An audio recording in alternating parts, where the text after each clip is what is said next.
আমি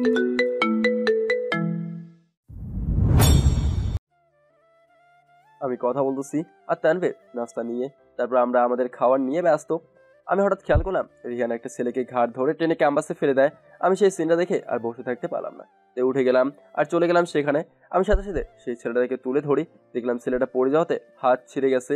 আমি ছেলেটাকে বলি, হ্যাঁ আপনি এখান থেকে চলে যান, আমি ব্যাপারটা দেখতেছি। তারপর তানভীরকে ডাক দিলাম, তানভীর এই ভাড়াটাকে এখান থেকে নিয়ে যা। শালা তোর কি হবে? আমার কি হবে সেটা পরে দেখো, আর আমারটা আমি সামলে নিতে পারবো। তানভীর ছেলেটাকে নিয়ে যায় আর তোহা দাঁড়িয়ে আছে।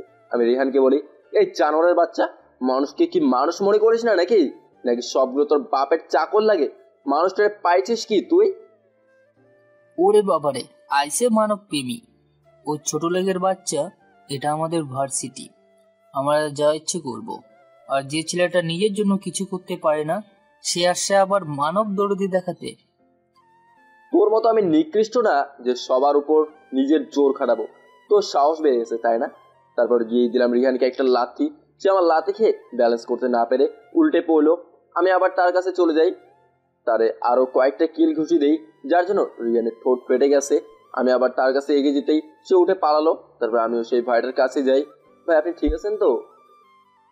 হ্যাঁ ভাই, আমি ঠিক আছি। ভাই আমি জানি আপনি অন্যদের ক্ষতি হতে দেখতে পারেন না, অন্যদের বিপদে এগিয়ে আসেন, কিন্তু এই ছেলেগুলোর জন্য আপনাকে সবাই খারাপ হিসেবেই চেনে। কিন্তু ভাই আমি আপনাকে মন থেকে রিকোয়েস্ট করছি। আরে রাখেন তো ওইসব কথা, আগে আপনার হাতে ব্যান্ডেজ করা প্রয়োজন। ভাই ক্যাম্পাসে পড়ে যাওয়ার কারণে আপনার হাত খারাপভাবেই ছিঁড়ে গেছে। আমি তানভীরকে বলি, তানভীর ভাইকে নিয়ে যা আর হাতে ব্যান্ডেজ করে আন। আমি ভাইকে তানভীরের সাথে যেতে বলি এবং সেও তানভীরের সাথে চলে যায়। আর তোহা আমাকে বলে ওঠে, তুই যে রিহানকে মারলি, এখন তো সে সাইমাকে নিয়ে আসবে। আনুক, আমি এবার ছাড়বো না জানোয়ারটাকে। জানি তারা যদি তোর কোনো ক্ষতি করতে আসে, সেটার ব্যাক আপ আমার কাছে আছে। হঠাৎ দেখলাম রিয়ান আসতেছে, খেয়াল করলাম সাইমাও আসতেছে, সাথে কিছু পুলিশও। আমি এবার বুক টান করে দাঁড়িয়ে গেলাম। সাইমা আমার কাছে আসতে আমাকে দিল একটা ঠাস করে থাপ্পড় আর বলতে লাগে, এই বেয়াদব বাকাটে, তোর সাহস কি করে হয় রিয়ানকে মারার? আপনার বন্ধু কি করছে সেটা জানেন? আসছেন তো তার দালালি করতে। আমার রেগে যাওয়া দেখে অনেকে অবাক। সাথে তাকে পুলিশ একটা বলে ওঠে, এ বেয়াদব ছেলে, মেয়েদের সাথে এভাবে কথা বলে নাকি? আমি মেয়েদের মন থেকে সম্মান করি, কিন্তু অন্যের দালালি করা মানুষ পছন্দ করি না। আর এই যে আপু, আপনাদের আদরের বন্ধু কি করছে জানেন? এতদিন চুপ ছিলাম কারণ সে আমার উপর যা করছে তা সহ্য করেছে, কিন্তু একজন ভাইকে কলার ধরে তাকে ক্যাম্পাসের মেঝেতে ফেলে দিল, যার জন্য তার হাত পর্যন্ত ছিঁড়ে গেল। আপনি আসছেন আপনার বন্ধুর দালালি করতে? অফিসার, এক্ষুনি এই বেয়াদব ছেলেটাকে নিয়ে যান। দাঁড়ান অফিসার, আগে এটা দেখুন। মোবাইলের স্ক্রিন দেখিয়ে বললো। তারপর তোহা পুলিশকে তার ফোন দেখায়। হঠাৎ পুলিশ অফিসার বলে ওঠে, এই তোমরা এই ছেলেটাকে নিয়ে যাও। অফিসার, আমি আপনাকে আনছি, আমার বন্ধুর সাথে অবিচার হয়েছে, তাকে নিরীহভাবে মারছে, আর আপনি ওকে নিয়ে যাচ্ছেন? আপনি বলছেন ছেলেটা বিনা কারণে আপনার বন্ধুকে মারছে, কিন্তু ভিডিওতে তো অন্য কিছু দেখলাম আমি, তাই আমাকে আমার কাজ করতে দিন। হঠাৎ একটা মেয়ে বলে ওঠে, বাবা, উনি সে ব্যক্তি যে আমাকে রাত্রে পকেটের ছেলেগুলোর হাত থেকে রক্ষা করে। কি বলছিস মা? এই ছেলেটার কথা বলছিলি তুই? আমি মেয়েটাকে দেখে হা হয়ে গেলাম। এটা তো দেখি ওই মেয়েটা যেটাকে আমি ওই রাতে বাঁচিয়েছিলাম। হ্যাঁ বাবা, উনি। অফিসার আমার কাছে এসে বলতে লাগে, বাবা ধন্যবাদ তোমাকে আমার মেয়েটাকে বাঁচানোর জন্য। এই আপুটা আপনার মেয়ে? হ্যাঁ বাবা, আশা আমারই মেয়ে। তাহলে মেয়েটার নাম আশা। আর স্যার এটা তো আমার কর্তব্য ছিল। আচ্ছা বাবা, আমাকে যেতে হবে, আর আশার থেকে আমার নম্বরটা নিয়ে নিও। যদি কোনোদিনও কোনো বিপদে পড়ো আমাকে একটিবার কল দিও। আচ্ছা স্যার। চলি তাহলে, ভালো থেকো। জি খোদা হাফেজ। তারপর অফিসার রিহানকে নিয়ে যেতে লাগে। আমার তো মনে অনেক আনন্দ এখন, কিন্তু সাইমার মন খারাপ হয়ে গেল। সে মন খারাপ করে চলে যেতে লাগলো। আমি তা খেয়াল করলাম, তাই চিন্তা করলাম রিহানকে ছেড়ে দিই। আমি আশাকে বলি, আপু কষ্ট করে স্যারের নাম্বারটা দেন তো। এই নাও তোমার ফোন। আমিও স্যারের নাম্বারটা আমার ফোনে, মানে আশার বাবার নাম্বারটা তুলে নিই আর কল দিলাম। হ্যালো, আসসালামু আলাইকুম। ওয়ালাইকুম সালাম। জি, কে বলছেন? স্যার, আমি অন্তর, যার সাথে একটু আগেই কথা বলছেন। ও তুমি বাবা, কেন ফোন দিলে? আসলে স্যার, আপনি রিহানকে ছেড়ে দিন। আমার তার প্রতি কোনো অভিযোগ নেই। কি বলতেছো তুমি? প্লিজ রিহানকে ছেড়ে দিন। ঠিক আছে, তুমি যা বলো, তবে একটা কথা, আমাকে বলা বন্ধ করে আঙ্কেল ডাকা শুরু করো, না হলে ওকে ছাড়ছি না। আচ্ছা আঙ্কেল, এবার তো ছেড়ে দিন। আচ্ছা ঠিক আছে। রাখি বলে ফোনটা কেটে দিল। আমিও এবার এক কোনায় চলে যাই, গিয়ে সাইমাকে ফোন দিই। হ্যালো। রিহান সারা পেয়ে গেছে, এবার একটু হাসুন আপামনেই। কি, পুলিশ রিহানকে ছেড়ে দিছে? জি গো আপামনি, আপনার দিকে তাকাইয়া আমি আপনার বন্ধুদের সারা পাওয়াই দিছি। Hriday, thank you so much. Welcome. সবসময় হাসি খুশি থাকার চেষ্টা করবা। বাই। ফোন কেটে দিলাম। আমি জানি এখন সাইমা ম্যাডাম আমার উপর থ্যাংক ইউ বৃষ্টি করবে, তাই ফোনটা কেটে দেওয়াই ভালো। আমি একটু পিছনে ফিরতে দেখলাম আশা আমার দিকে তাকিয়ে আছে। সে বলে ওঠে, কার সাথে কথা বলছিলে? একটা ফ্রেন্ডের সাথে কথা বলছিলাম। কিন্তু কেন আপু? আমাকে আপু বলে ডাকতেছো কেন? আমার কি নাম নেই নাকি?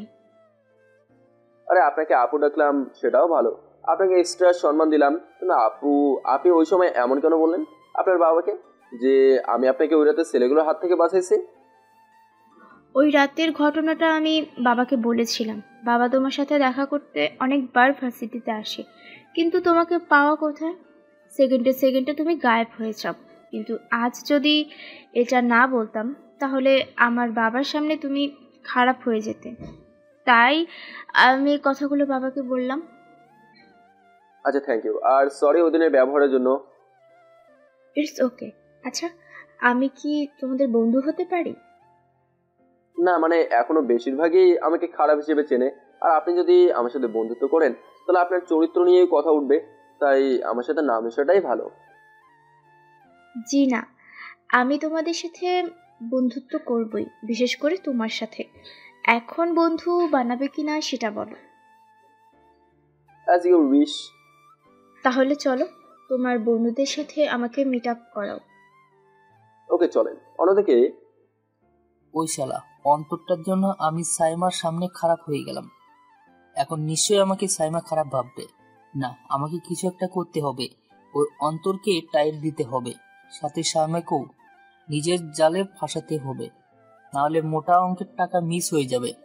সাইমাকে অনেক কষ্ট করে আমার প্রতি বিশ্বাস জোগাতে পারলাম, এখন যদি আমাকে খারাপ মনে করে তাহলে তো সর্বনাশ। যেই করেই হোক ওকে আমার নিজের করতেই হবে। যাক, অবশেষে তোমাদের গ্রুপে জয়েন করলাম। আচ্ছা অনন্ত, তোমার ফোন নাম্বারটা কি দেওয়া যাবে? এদিকে অবশ্যই নিন। তারপর আশাকে আমার নাম্বারটা দিলাম। আচ্ছা আমার একটু কাজ আছে, আমাকে যেতে হবে। আরে, এখন আবার কিসের কাজ তোমার? একটু পার্সোনাল কাজ আছে, আমি এখন যাই, পরে কথা হবে। আচ্ছা বাই। তারপর সেখান থেকে চলে আসলাম। আসলে কাজ বলতে স্বামীকে একটা চকলেট দেবো, মেয়েটা মন খারাপ করে আছে, তাকে একটু খুশি করার চিন্তা করলাম। তাই চলে গেলাম দোকানে, সেখান থেকে একটা চকলেট নিয়ে নিলাম। তারপর ব্যাগ থেকে একটা কাগজ কলম বের করে কিছু কথা লিখে দিলাম। মন খারাপ করলে আপনাকে ভালো দেখায় না, হাসি খুঁড়িটাই আপনার মুখে মানায়, হৃদয়। তারপর চলে গেলাম গেটের সামনে, সেখানে গিয়ে সিকিউরিটি চাচাকে বললাম, আসসালামু আলাইকুম। ওয়ালাইকুম সালাম। আজকে আবার কি দিতে হবে আমাকে? চাচা, আজকেও আপনাকে এই চকলেট আর কাগজটা স্বামীকে দিতে হবে। ঠিক আছে, তবে তুমি দাও না কেন বাবা? তুমি দিলেই তো ভালো হতো। এমনিও মেয়েটা আমাকে বারবার জিজ্ঞাসা করে এই জিনিসগুলো কে দেয়, বা আমি তাকে দেখলে চিনতে পারবো কি না, বা সে আসলে তাকে ফোন দিতে। চাচা, সময় হলে আমি নিজেই তার কাছে ধরে দেবো। তারপর চাচাকে সেই চকলেট আর কাগজটা দিয়ে আমি ক্যাম্পাসের দিকে চলে যেতে লাগি। তবে আমি খেয়াল করলাম রিহান চাচার কাছে গিয়ে কি যেন বলতেছে, আর আমার চকলেট আর কাগজ নিয়ে নেয়। আমি যখনই যেতে নেব তখন সাইমা গেটের কাছে চলে যায়, তাই আমিও আড়াল থেকে দেখতে লাগলাম আর কথা শুনতে লাগলাম। সাইমা রিহানের কাছে গিয়ে জিজ্ঞাসা করতে লাগে, তুই ঠিক আছিস তো? আমি তো ঠিক আছি। ওই খ্যাতের এত পাওয়ার নাই যে আমাকে পুলিশের হাতে মার খাওয়াবে। তোর হাতে কি ওটা? আমার চকলেট আর কাগজটা দেখে বলল, কই কিছু না। দেখি। বলে রিহানের হাত থেকে কাগজটা নিয়ে নেয়। সাইমা কাগজটা পরে অবাক হয়ে গেল আর বলতে লাগলো, তার মানে তুই হৃদয়? মানে? হ্যাঁ। রিয়ানের মুখ থেকে হৃদয় হওয়ার কথাটা শুনে আমি ওর দাঁড়িয়ে থাকতে পারলাম না, সাথে সাথে সাইমার কাছে চলে গেলাম। সেখানে গিয়েই, সাইমা ও হৃদয় না, হৃদয় আমি। না সাইমা, ও মিথ্যা কথা বলতেছে। হৃদয় আমি। সাইমা বিশ্বাস করো, রিহান মিথ্যা কথা বলতেছে। প্লিজ সাইমা, বিলিভ মি, আমি হৃদয়। চুপ, একদম চুপ। তুই কোনোদিন হৃদয় হতেই পারিস না, কারণ হৃদয় আর তোর মধ্যে অনেক পার্থক্য। যেখানে হৃদয় আমার মন খারাপ হওয়া দেখতেই পারে না, আর সেখানে তুই আমাকে হাসতে দিস না। তোর জন্য আমার হৃদয় মানে রিহানকে আমি খারাপ চোখে দেখতে লাগলাম। আমি জানি রিহান কোনোদিনও খারাপ কিছুই করতে পারে না, আর তুই কেমন তা আমার ভালো করেই জানা আছে। তারপর সাইমা আর রিহান চলে যেতে লাগে। আমার মাথায় কিছুই কাজ করতেছিল না। আমি এখন কি করব, মাথা ফুল হ্যাং হয়ে গেছে। রিহান সাইমাকে নিয়ে যেতে লাগে আর পিছন ফিরে একটা হাসি দেয়, যা দেখে আমার মাথায় খারাপ হয়ে যায়। এতদিন আমি সাইমাকে হৃদয় সেজে তার খেয়াল রাখলাম, কিন্তু আজ অন্য একজন এই হৃদয় নামটা আমার থেকে কেড়ে নিল। আমি বসে বসে চোখের পানি ঝরাচ্ছি। রিহান আমার সাথে এমনটা করলো না। এই জানোয়ারের কোনোভাবেই আমার থেকে সাইমাকে কেড়ে নিতে পারবে না। আমি রিহানকে ছেড়ে দেবো না। এক সপ্তাহ ধরে আমি সাইমার পিছনে পড়ে আছি। তাকে অনেকবার বোঝানোর চেষ্টা করলাম আমি তার হৃদয়, কিন্তু সে আমার কথা কান না দিয়ে সে জানোয়ার রিহানকে বিশ্বাস করে বসে আছে। আমি রিহানকে পেলাম, তা আমি তার কলার ধরে ক্যাম্পাসে একটা নির্জন জায়গায় নিয়ে যাই আর বলতে নাকি, ওই কুত্তার বাচ্চা, কি মনে করিস তুই নিজেকে? হৃদয় বলে তো পরিচয় দিলি, কিন্তু হৃদয়ের সম্পর্কে কি জানিস তুই? সময় থাকতে সাইমাকে সত্যটা বল, নাহলে তোর অস্তিত্ব মিটাই দেবো। সাইমা চলো এখান থেকে। কিছু করতে পারবি না তুই। আমাকে কিছু করলেই সাইমা তোকে ছাড়বে না। কেউ আমাকে মারলে সাইমা তোকে ধরবে, কারণ সাইমা জানে আমার আর তার পিছে তুই পড়ে আছিস। আর সাইমার কথা বাদ দে, কারণ সাইমাকে তো আমার চাই, সে কোনো মূল্যেই হোক। রিহান, কাজটা ভালো হচ্ছে না। দেখ ভাই, আমি সাইমাকে নিজের চাইতেও বেশি ভালোবাসি। প্লিজ, আমি তোর কাছে হাত জোর করে বলছি, সাইমাকে সত্যটা বলে দে। সত্য তো কোনোদিনই বলবো না। বলে আমাকে ধাক্কা মেরে নিজেকে সারিয়ে নিল।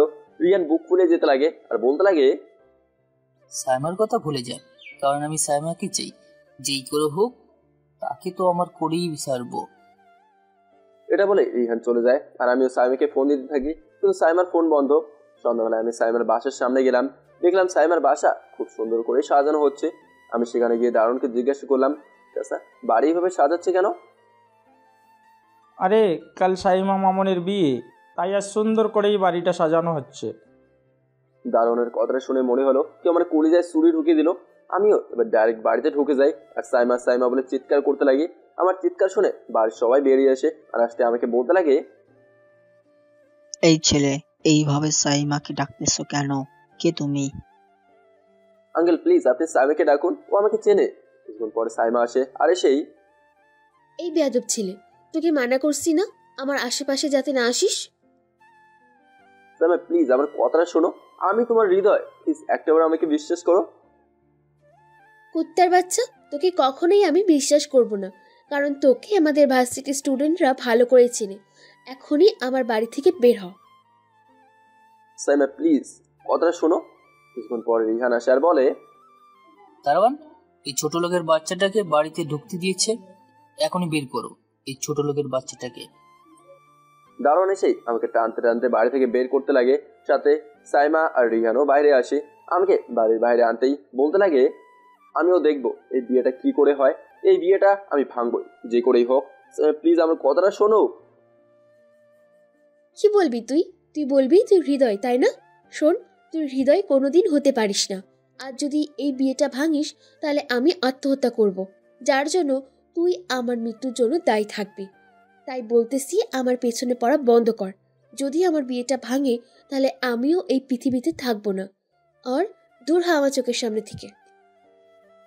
আমি সাইমার মুখে আত্মহত্যার কথা শুনে ভয় পেয়ে গেলাম, কারণ মেয়েটা যদি সেটা করে তাহলে আমি কোনোদিনও নিজেকে ক্ষমা করতে পারবো না। এই ছোট লোকের বাচ্চা এখনই ঘাট ধরে বের করে দাও। দারুণ সাথে সাথে আমাকে ঘাট ধরে বের করে দেয় আর আমিও রাস্তায় হামাগুড়ি দিয়ে পড়ে যাই। আমার অবস্থা দেখে সাইমার ভেতরে চলে যায় আর রিয়ান হাসতে লাগে। আমি ওর কিছু না বলে চলে যেতে লাগলাম মেসে। বর্তমান বাকি কাহিনী তো আপনারা জানেনই, আর আপনাদের কথাগুলো বলতেছিলাম আর চোখ দিয়ে অজরে পানি বয়ে পড়ছে। না, আমাকে সাইমাকে ভুলতে হবে, যে করেই হোক। আমার কাছে তার সুখটাই বেশি। আর তাছাড়াও আমি হয়তো ওর জন্য নই, তাই আল্লাহ আমাদের মিল হতে দিল না। এখানে আমার আর সাইমার ভালোবাসার সমাপ্তি হলো। কথা বলতে বলতে বাস চট্টগ্রাম বাস স্টপে চলে আসলো। এখন রাতের বেলা। আমি সকালে রওনা দিয়েছিলাম, তা আমিও আমার চোখ মুছে নেই আর বাস থেকে নেমে যাই। তারপর একটা সিএনজি নিয়ে চলে যাই বাসার উদ্দেশ্যে। তারপর বাসার সামনে পৌঁছে যাই আর সিএনজি ভাড়া দিয়ে দেই। আমাদের বাড়িটা দোতলা বাড়ি। আমিও বাড়ির গেটের সামনে যাই, তারপর গেট খুলে ভেতরে ঢুকি। তবে এখন তাদের সামনে মন ভার করা যাবে না, তাই মুখে একটা মিথ্যা হাসি দিলাম আর দরজার বেলে ক্লিক করলাম। তার সাথে একজন বলে ওঠে, কে? আমার বুঝতে বাকি হলো না আমার আদরের ছোট বোন তিহা। আমি গো আফা, আন্নে গো মুদি দোকানদার। টিহার দরজায় খোলে আর আমাকে দেখে চমকে ওঠে, তার সাথে চিৎকার দিয়ে ওঠে, ভূত! টিহার চিৎকার শুনে আমি কানে হাত দিয়ে দিলাম। দৌড়, কারণ টিহা একটু জোরেই চিৎকার দিছে। সে জায়গায় অন্য কেউ থাকলে তার কান ফেটে যাইতো। এই তিহা, চিৎকার দিচ্ছিস কেন? আম্মু, ভাইয়ের ভূত এখানে। আম্মা জান, তোমার মায়ের চিৎকার শুনে আমি কেন ভূত হার্ট অ্যাটাক করবো? হাপ্পু তুই জি আম্মা জান। হঠাৎ এখানে? কেন আম্মু, আসতে পারবো না নাকি? আরে আব্বু, আগে ভিতরে আয়। তারপর ভিতরে গেলাম, গিয়ে আগে তিহার চুল টান দিয়ে ধরে বললাম, এই শয়তানি এত জোরে চিৎকার দেয় নাকি? ভাইয়া, আমি ব্যথা পাচ্ছি আর আমি হঠাৎ তোকে দেখছি তো তাই, কিন্তু তুই হঠাৎ আসলি সেটা বুঝলাম না। আরে আসলাম আর কি। কিরে হারামজাদা, কি খবর তোর? জি আব্বু ভালো, তোমার কি খবর? এই তো ভালো আছি। যা ফ্রেশ হয়ে আয়, একসাথে খাবার খাবো। ওকে। তারপর চলে গেলাম রুমে। সেখানে গিয়ে ব্যাগ রেখে চলে গেলাম ফ্রেশ হতে, কিন্তু বারবার সাইমার কথাই মনে পড়তে থাকে। কোনো মতে কষ্ট করে তার কথা মন থেকে সরে নিলাম আর চলে গেলাম নিচে। নিচে গিয়ে দেখে আম্মু খাবার টেবিলে আনতেছে। আমিও টেবিলে গিয়ে বসে পড়ি। তারপর বাকি সবাই মিলে এসে বসে আর খাবার খেতে শুরু করে। হঠাৎ আব্বু বলে ওঠে, হঠাৎ এখানে আসলি যে? এমনি আসলাম, নাকি ওই দিনই শেষ বিদায় দিয়ে দিছিলা? উল্টো পাল্টা কথা বলিস কেন? এটা তোরও বাড়ি, তুই যখন খুশি আসতেই পারিস। আচ্ছা এখন এই টপিক বাদ দাও। তারপর রাতের খাওয়া দাওয়া শেষ করে চলে গেলাম রুমে। সেখানে গিয়ে জানালার পাশে বসে পড়ি। হঠাৎ তুই আমার রুমে আসার বলে, ভাইয়া কি করিস? লুঙ্গি ডান্স করি, কেন দেখিস না কি করি? তুই আমার পাশে এসে বসে আমাকে বলতে লাগে, কিরে ভাইয়া, তোকে ফোন মারা দেখাচ্ছে কেন? কই মন খারাপ? দেখ ভাইয়া, তোকে দেখে বোঝাই যাচ্ছে তোর মন খারাপ, কিন্তু কেন তা জানি না। আচ্ছা ভাইয়া, সাইমা ভাবির কি খবর? টিয়ার মুখ থেকে সাইমার নামটা শুনে আমার মন আরো খারাপ হয়ে গেল। প্রায় চোখে পানি চলে আসছে, কিন্তু কোনো মতে তা আটকে রাখি। জানিস টিহা, আমি না বামন হয়ে চাঁদে হাত দিতে চেয়েছিলাম, সে চাঁদটা পেলাম না। মানে? টিহা, সে আমার জন্য নয়, সে অন্য কারো হয়ে গেল বলেই আর চোখের পানি আটকে রাখতে পারলাম না। টেকে ধরেই কান্না করে দিলাম। আসলে কষ্ট তো তখনই লাগে যখন নিজের ভালোবাসার মানুষটা অন্য কারো হয়ে যায়, আর আপনি তা শুধু দেখে যেতেই হয়, কিছু করতেও পারেন না। এই ভাইয়া, কান্না করছিস কেন? থাক ভাইয়া, বাদ দে তাকে। হয়তো সে তোর জন্য নয়, তাই তোদের মিল হলো না। কিন্তু ভাইয়া, এইভাবে ভেঙে পড়লে তো আর হবে না। ভাইয়া শোন, হয়তো আল্লাহ তোর জন্য তার থেকে ভালো কিছু রেখেছে। তাই ভাইয়া কান্না করিস না। দেখ ভাইয়া, কান্না থামা। আমার চোখ মুছে দিয়ে বললো, কিন্তু আমার চোখের পানি কোনো মতেই থামছে না। এই ভাইয়া, এবার কিন্তু আমিও কান্না করে দিব। কান্না থামা তো। সে আমার চোখের পানি মুছে দেয় আর বলে, ভাইয়া, হয়তো সে তোর ভালোবাসা বুঝে নেই, তাই তোর হয় নাই, কিন্তু একদিন সে তার জন্য পস্তাবে। আর শোন, একটা মেয়ের জন্য এইভাবে কান্না করে কী লাভ? শোন, যেটা তোর সেটা তোরই থাকবে, আর যেটা তোর জন্য নয় সেটাকে তুই নিজের কাছে আটকে রাখতেও পারবি না। তাই আমি বলি কি, সেই মেয়েটার কথা ভুলে গেলেই ভালো হবে। আর যা, মুখ ধুয়ে আয়, আজকে দুজন মিলে সারা রাত গল্প করব। আমিও ওয়াশরুমে চলে গেলাম। সেখানে গিয়ে মুখ ধুয়ে নিই। তারপর রুমে আসি, দেখি টিহাও কান্না করতেছে। হয়তো সে তার ভাইয়ের কষ্ট বুঝতে পারছে, তাই তারও চোখে পানি। আমিও টিহার কাছে গিয়ে বলি, এই টিয়া, তুই কেন কান্না করতেছিস? যা মুখ ধুয়ে আয়। আমার কথা বলা মাত্রই টিয়া ওয়াশরুমে গিয়ে মুখ ধুয়ে আসে। তারপর আমরা অনেকক্ষণ গল্প করি। আসলে টিহাকে আমি কোনোদিনও বোন মনে করি নাই, কারণ সে বলতে গেলে আমার বন্ধু, যার সাথে সকল কথা আমি শেয়ার করি। সেও তার কথা আমার সাথেই শেয়ার করে। আমরা অনেকক্ষণ আড্ডা দিই। তারপর টিয়া চলে যায় তার রুমে, আর আমিও আমার খাটে শুয়ে পড়ি, কিন্তু চোখে ঘুম নেই। কারণ হচ্ছে সাইমার স্মৃতিগুলো আমার মাথায় ভালোভাবে আঁকড়ে ধরে আছে। তবুও জোর করে ঘুমিয়ে পড়ি সকালবেলা। ভাইয়া, এই ভাইয়া, কিরে তোর ঘুমের রোগ এখনো যায়নি? রিহা, আমার কলিজার বোন, একটু ঘুমাইতে দে না। আরে উঠ তো, আম্মু নাস্তা বানাইছে আর আমাকে বলছে তোকে ঘুম থেকে তুলতে। এখন উঠ। নাস্তা পরে, আগে ঘুম। যা তো আমার চোখের সামনে থেকে। দাঁড়া, তোর ঘুম বাইর করতেছি। বলে আমার পা টান দিয়ে আমাকে খাট থেকে ফেলে দেয়। আল্লাহ গো, গেলাম, আমার কোমর গেল। উঠতি, আমাকে এইভাবে টান দিয়ে ফেলে দিলি। দাঁড়া, আজকে তোর একদিন কি আমার একদিন। উঠে তিয়াকে দৌড়াতে লাগলাম। এক দৌড়ে নিচে চলে গেলাম। দেখলাম আম্মু নাস্তা রেডি করতেছে। আম্মু, আমি তোমাদের সাথে কি এমন শত্রুতা আমি করলাম? কেন রে আব্বু, কি হয়েছে? একটু শান্তিতে ঘুমাইতেও পারি না, আর তোমার এই মেয়েটা আমাকে টান মেরে খাট থেকে ফেলে দিছে। আম্মু, ভাইয়াকে অনেকবার ডাকলাম কিন্তু ভাইয়া উঠছিল না, তাই এই নিনজা টেকনিকটা ব্যবহার করতে হলো। তোদের দুইটাকে নিয়ে আর পারি না, একটা আর আরেকটার পিছনে লেগেই থাকিস, আবার একে অপরকে ছাড়া থাকতেও পারিস না। আম্মু, এক কাজ করো, টিয়াকে বিয়ে দিয়ে দাও। আমাকে বিয়ে দিলে তুই বেশি কান্না করবি, তাই আজাইরা কথা বলে লাভ নাই। আরে সেটা সময় হয়েই বোঝা যাবে। তোর যদি বাসা থেকে পার করতে পারি তাহলে লাভ আমারই হবে। তোর ব্যাংকে অ্যাটাক দেবো, তোর অনেক কিছু আমার হয়ে যাবে। এই সব কথা বাদ দে, নাস্তা করতে আয় তোরা। আমি এখনই ফ্রেশ হয়ে আছি। যা তাড়াতাড়ি ফ্রেশ হয়ে আয়। চলে গেলাম ফ্রেশ হতে। ফ্রেশ হয়ে বের হয়ে আবার চলে গেলাম টেবিলে। তারপর নাস্তা করে রুমে আসলাম। পরে মনে পড়লো মোবাইলের কথা, তাই মোবাইলটা হাতে নিলাম। পরে চিন্তা করলাম এখন ফোন অন করলেই সবাই আমাকে সেই সাইমার কথা বলবে, আর নেটে ঢুকতে মন চাইবে, আর নেটে ঢুকলেই সেই সাইমাকে নিয়ে আলাপ হবে। তা আমি ফোনটা খুলে সেখানে আরও একটা সিম আছে সেটা দিলাম, আর ড্রয়ার থেকে আমার নর্মাল ফোনটা নিয়ে সেখানে সেই সিমটা ঢুকালাম। এই সিমটার নাম্বার ওইখানে কারো কাছেই নাই, তাই এটা ব্যবহার করলে কোনো অসুবিধা হবে না। তা আমি ওই সিমটা নিশ্চিন্তে ব্যবহার করতে পারবো। সাইমার স্মৃতি থেকে নিজেকে মুক্ত করতে হলে অন্য কিছু নিয়েই ব্যস্ত থাকতে হবে।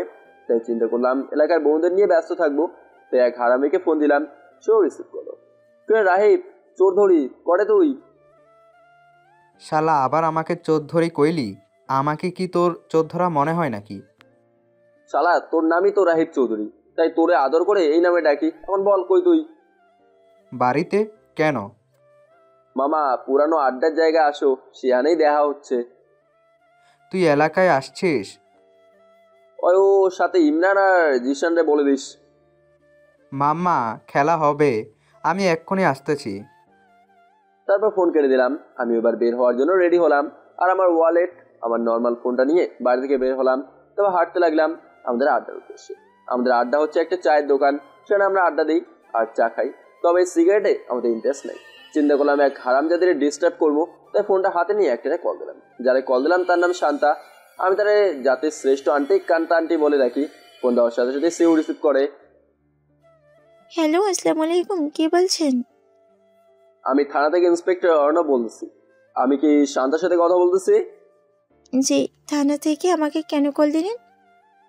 জি, আপনার নামে প্রতারণার মামলা করা হয়েছে। কারণ আপনি কোথায় আছেন সেটা বলেন। জি, আমি তো বাসায় আছি, কিন্তু আমি তো কেউকে কিছু করিনি। তাহলে কে আমার নামে মামলা করছে? আপনি অন্তর নামে কাউকে চেনেন? জি, কিন্তু ও কি মামলা করলো? আপনি নাকি ওকে প্রতারণা করছেন, সেটা নিয়ে মামলা করছে। কিন্তু আমি তো এমন কিছু করিনি। আমি আপনাদের বাড়িতে পুলিশ পাঠাচ্ছি আপনাকে গ্রেফতার করার জন্য। যা বলার থানায় বলবেন। প্লিজ আপনি একটু অপেক্ষা করুন, আমি অন্তরের সাথে একটু কথা বলিনি। আচ্ছা বলেন, কিন্তু তাড়াতাড়ি, নাহলে আপনাকে আমার সময় নষ্ট করার জন্য জরিমানাও দিতে হবে কিছুক্ষণ পর। মিস, কি হলো, কথা হয়েছেই? ওর ফোন বন্ধ। আপনি আমার সময় নষ্ট করলেন, এখন 1000 টাকা জরিমানা দিতে হবে। আমি যদি জরিমানা দিতে পারেন তাহলে আপনাকে পুলিশ নিতে আসবে না, আর যদি না দেন তাহলে কপালে দুঃখ আছে। জরিমানা কি করে দেব? আমি বিকাশ নাম্বার দিচ্ছি, সেটাতে দেন। তারপর বিকাশ নাম্বার দিলাম। জি স্যার, টাকা গেছে। বান্ধবী, থ্যাঙ্কস, আজকে এই টাকা দিয়ে পার্টি করবো। ভালো থাকিস, কেমন? জি, আপনি আমাকে কি বলে রাখলেন? কান্তা আন্টি, আল্লাহ তোরে ভালো একটা জামাই দেখ, দোয়া করলাম। অন্তর, তুই? আমারে বহুত ভাবে লুট করছিস, আমিও কামের কাম করলাম, ভালো থাকিস। বাটপার ফ্রড চিটার ধোকাবাজ, আমাকে ভয় দেখিয়ে আমার থেকে টাকা হাতিয়ে নিলে, তোরে পাইলে হয়েছে। তুই জানিস আমি কত ভয় পাইছি। তুই কিতাম, আমার টাকার দরকার, আমি টাকা নিলাম, কার কি হয়েছে তা আমি জেনে কি করব? আল্লাহ তোর বিচার করুক। তোর মতো আস্ত একটা ফাজিল দুনিয়া এসে এই দুনিয়াটারে শেষ করে দিল। যা মুড়ি খা, আমি টাকা পাইছি সেটা নিয়ে আমি থাকি, বাই বলে ফোন কেটে দিলাম। যাক, ভালোই ইনকাম করলাম, এবার আড্ডায় যাওয়া যাক। তারপর চলে গেলাম আড্ডায়। সেখানে আমাকে দেখতে পেয়ে রাহিব, ইমরান, জিশান তো মহা খুশি। সবগুলো আমার সাথে কোলাকুলি শুরু করে দিল। মামা কেমন আছিস? কেমন আছি মানে ফুল দিমি বিন্দাস। তোদের কি খবর সেটা বল। আমরাও ভালো আছি, কিন্তু তোরে একটু বেশি খুশি মনে হচ্ছে। কি কুকাম করলি আবার? জাতির আন্ডিলে লুট করলাম, তার থেকে 1000 টাকা হাতায় দিছি। শালা আসতে না আসতে বাটপারি শুরু। যা, তো করে কিছু দিব না, সব টাকা আমি একাই সাবার করব। শালা পরে পেট ব্যথা করব। তবে চল আগে টাকাটা বের করি, তারপর জমি নাস্তা করব। মামা চল। তারপর গেলাম দোকানে, সেখান থেকে টাকা বের করে নেই। এরপর সেই টাকা দিয়ে সবাই জমিয়ে নাস্তা করি, পরোটা, সবজি আর অনেক কিছুই খাই। আপনারা আবার নজর দিয়েন না, পরে আর গল্প লিখতে পারবো না। তারপর নাস্তা খেয়ে আর অনেকক্ষণ আড্ডা দিই। দোস্ত, দুপুর হয়ে গেছে আর আজ শুক্রবার, বাড়ি যেতে হবে। আচ্ছা ঠিক আছে, বিকালে দেখা হচ্ছে। তারপর চলে যেতে লাগে বাড়ি থেকে। সামনে একটা দোকান পেলাম আর চিন্তা করলাম আমার বোনটার জন্য একটা আইসক্রিম নেই, তাই সেখানে গিয়ে আইসক্রিম নিলাম। আর যেতে থেকে বাড়ির দিকে, বাড়িতে ঢুকি। তিহা, ওই তিহা, কই তুই? কি হচ্ছে ভাইয়া? ধর। থ্যাংক ইউ ভাইয়া। আমি একটা হাসি দিয়ে চলে গেলাম রুমে। তারপর গোসল করে নিলাম, এরপর পাঞ্জাবি পরে চলে গেলাম মসজিদে। তারপর নামাজ শেষ করে বাড়িতে আসলাম। তারপর দুপুরের খাবার খেয়ে নিজের রুমে চলে গেলাম আর গিয়ে পাঞ্জাবি পরা অবস্থায় শুয়ে পড়লাম। তবে বারবার সাইমার কথা মনে পড়তেছে। তার কথা মনে আসতেই অটোমেটিক চোখে পানি চলে আসে। চোখ দিয়ে আমার অঝরে পানি পড়তে লাগলো। তো সাইমাকে আমি অনেক বেশি ভালোবেসে ফেললাম, কিন্তু সে আর আমার নয়। আর সবচেয়ে বড় কথা, সে কোনোদিনও আমাকে মেনেও নেবে না, কারণ রিহান আমাকে সব সময় সাইমার চোখে অপরাধে বানিয়ে রাখলো। আর এবার তো হৃদয় সেজে আমার থেকে আমার ভালোবাসাটাকেও কেড়ে নিল। অথচ এই হৃদয় সেজে আমি সাইমের পিছনে ছায়ার মতো ছিলাম। সেই মেয়েকে কোনোদিন মন খারাপ করতে দিতাম না। আমি সাইমাকে কতবার বললাম তার হৃদয়, আমি রিহান না, যে সে আমাকে বিশ্বাস করলো না। ঠিক আছে, সে আমাকে বিশ্বাস করতেও আর হবে না। সে তার মতো থাক, আমিও আমার মতোই থাকবো। মুছে দেবো সাইমার স্মৃতি আমার মধ্যে থেকে। আমি তার চোখে খারাপ, তাই না? এবার আমিও সত্যিকারের খারাপ হবো, যা থেকে ভার্সিটির সকলের রুহু কেঁপে উঠবে। কিন্তু কিভাবে আমি এই সাইমাকে ভুলবো? সে যে আমার মনে নিজের জায়গা করে নিয়েছে। না, যে করে হোক এই সাইমাকে ভুলতে হবে। আমি এসব ভাবতে লাগলাম আর আমার ঘুম চলে আসে। সন্ধ্যায় আমার ঘুম ভাঙে, আমি উঠে পড়ি আর ফ্রেশ হতে চলে যাই। আমি খেয়াল করলাম আমার চোখ লাল হয়ে আছে। তবে আমি আরো একটা জিনিস লক্ষ্য করলাম, আমার চোখ যখন লাল দেখায় তখন আমাকে দেখতে ভয়ঙ্কর লাগে। মনে হয় আমার মধ্যে কোনো রাগী একজন লুকিয়ে আছে। আমি মুখ ধুয়ে বাথরুম থেকে বের হয়ে জানালার কাছে চলে যাই। সেখানে দাঁড়িয়ে আছি, ওর প্রিয়জন পিছন থেকে আমাকে বালিশ দিয়ে মারে। আমি পিছন ফিরে তাকাই, দেখি শান্তা আমাকে বালিশ দিয়ে মারছে। কুত্তা, বাটপার, ফ্রড, হারামি। সে এই কথাগুলো বলতেছে আর আমাকে বালিশ দিয়ে মারতেছে। শান্তারে ব্যথা পাইতেছি তো। আমার সাথে বাটপারি করার সময় মনে ছিল না? তুমি মনে হয় আমার এমনি ছেড়ে দিছিলা, কারণ আমিও তোমার টাকা মারছি, হিসাব ক্লিয়ার। বালিশ দিয়ে মারা থামিয়ে। তুই জানিস আমি কতটা ভয় পাইছি? তুই কিতাম। তুই কিছু করতে হবে না, আমিই করতেছি। বলে আমাকে কিল ঘুষি দেওয়া শুরু। শান্তা ব্যথা পাইতেছি তো আই কিতাম। কিছুক্ষণ মারার পরে ছেড়ে দেয় আর বলে, যা ছেড়ে দিলাম তোকে, কিন্তু হঠাৎ এলাকায় আসলে যে? এই এলাকায় কি তোর শ্বশুরের নাকি যে আমি আসতে পারবো না? আমার ইচ্ছা হয়েছে তাই আসলাম, কিন্তু তুই আমার বাসায় কখন আসলি? দুপুরে আন্টি ফোন দিয়েছিল, উনি বলছে তুই নাকি আসছিস, তাই আমিও বিকালে তোর বাসায় আসছিলাম। মনে করলাম তোর সাথে গল্প করব, কিন্তু তুই তো ঘুমের দেশে চলে গেছিস, তাই আর ডিস্টার্ব করি নাই। আচ্ছা দাঁড়া, আমি পাঞ্জাবিটা খুলে গেঞ্জি পরে নেই, তারপর নিচে যাব।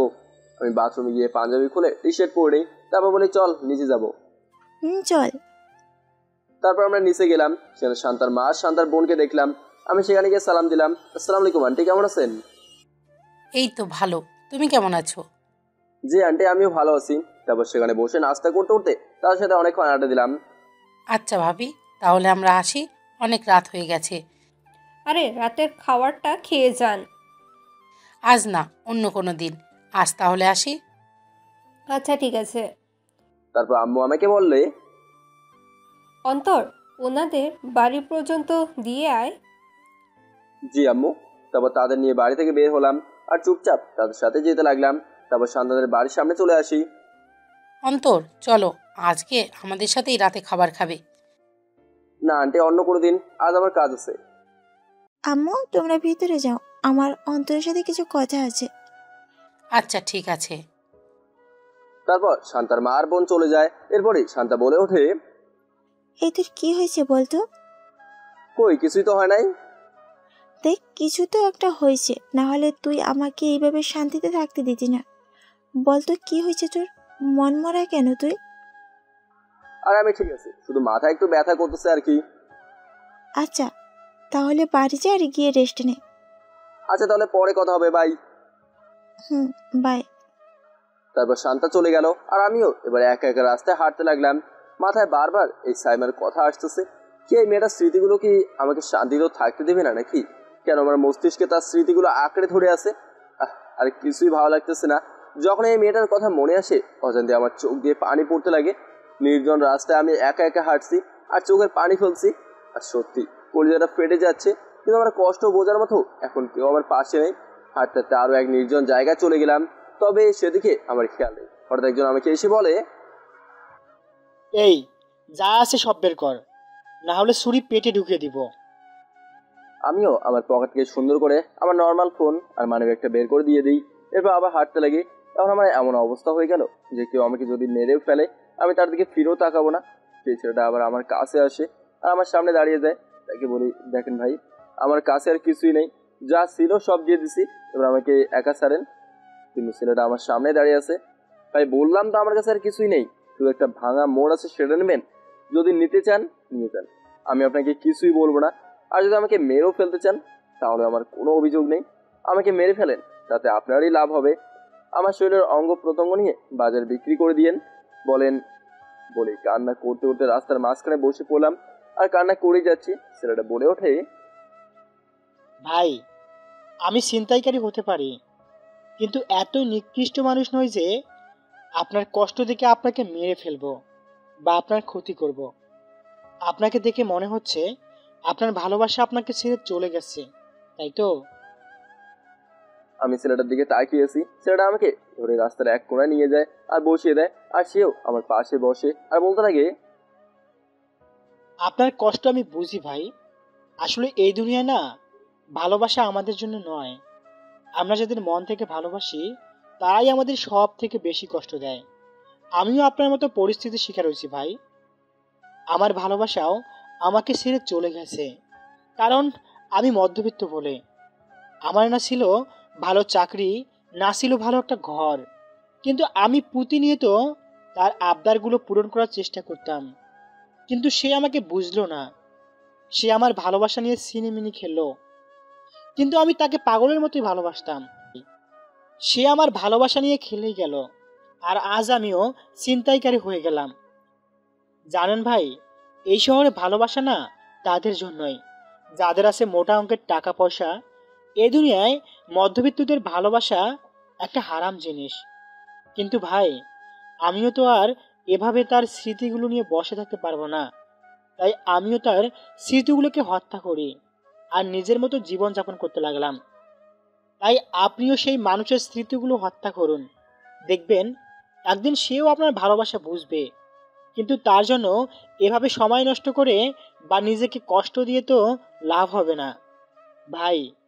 এই দুনিয়ায় বসে থাকা যায় না, আর এমন অনেক কিছুই আপনার জীবনে আসা যাওয়া করবে। তাই মনকে শক্ত করুন আর মুছে ফেলুন সেই ভালোবাসার স্মৃতিগুলো। ঠিক বলেছেন ভাই, আমি কেন এই মানুষটার স্মৃতি নিয়ে থাকবো? সে আমার ভালোবাসা বুঝেনি, এবার তাকে আমার মন থেকে চিরদিনের জন্য মুছে ফেলবো। ভাই আপনার কাছে সিগারেট হবে? হ্যাঁ, এই সিগারেটটা দিয়ে তো আমি এখন হাসি খুশিভাবে চলতে ও থাকতে পারি। তবে যেটা আছে ওইটা অনেক তেতো টাইপের, খাইতেও পারবো না ভাই। জীবনটাই তেতো হয়ে গেল, এখন তেতো জিনিসও তেতো লাগবে না। দিন আজ থেকে ভালোবাসার নেশাকে ত্যাগ করে এই সিগারেটের নেশা ধরতে চাই। ভালোবাসা থাক আর না থাক, আমার সুখের জন্য সিগারেটটাকে বেছে নিলাম। তারপর ছেলেটা তার পকেট থেকে এক প্যাকেট সিগারেট বের করলো, সেখান থেকে দুটো সিগারেট নিল, একটা আমাকে দিল আর একটা সে নিল। তারপর ধরে দিলাম সেই সিগারেটটা আর টানতে শুরু করলাম। তবে আর যাই বলে সিগারেটটা আসলেই তেতো। আর প্রথম সিগারেট টানতে একটু অন্যরকম লাগছিল, কিন্তু কিছুক্ষণ পরে ভালোভাবেই সেই সিগারেটের স্বাদ নিতে থাকি। তারপর আমি ছেলেটাকে বলি, ভাই একটা আবদার করবো, রাখবেন? কি ভাই? চিন্তাই করা ছেড়ে দেন আর আমার সাথে ঢাকা শহরে চলুন, সেটা আশা করি আপনি একটা ভালো কাজ পাবেন। ঠিক আছে ভাই, আজ থেকে আমি ছিনতাই করা ছেড়ে দিলাম। তবে আমাকে নাম ধরে ডাকবা। আর আমার নাম শিহাব। আর আমি অন্তর। আর ভাই আমাকে আরো একটা সিগারেট দেন প্লিজ। এই ভাই, কাকে ডাকিস? আমাকে শিহাব বলে ডাক, না হলে দিমু না সিগারেট। আচ্ছা শিহাব, আরো একটা সিগারেট দে। তারপর শিহাব আমাকে একটা সিগারেট দেয়। শিহাব চল আমার সাথে, আজ থেকে আমার সাথে থাকবি। ওই বেটা, আমার পরিবারের কি হইব? আচ্ছা তাহলে আমার সাথে রাতের খাবারটা তো খেয়ে নে।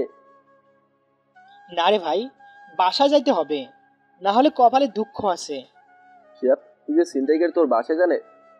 না, আর মনে হয় না কোনোদিনও জানতে পারবে, কারণ আমি তো তোর জন্যই ওই পেশা ছেড়ে দিছি।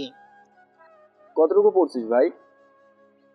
ডিপ্লোমার কমপ্লিট করছি। তাহলে তো আপনি আমার সিনিয়র ভাই। শালা, এক লাথি দিমু, সোজা তোর বউয়ের কোলে গিয়ে পড়বি। শিহাবের কথাটা শুনে মন খারাপ হয়ে গেল, কারণ আমি সাইমাকে নিজের বউ বানাতে চেয়েছিলাম, কিন্তু তা তো হয়নি। সরি ভাই, ভুল হয়ে গেছে।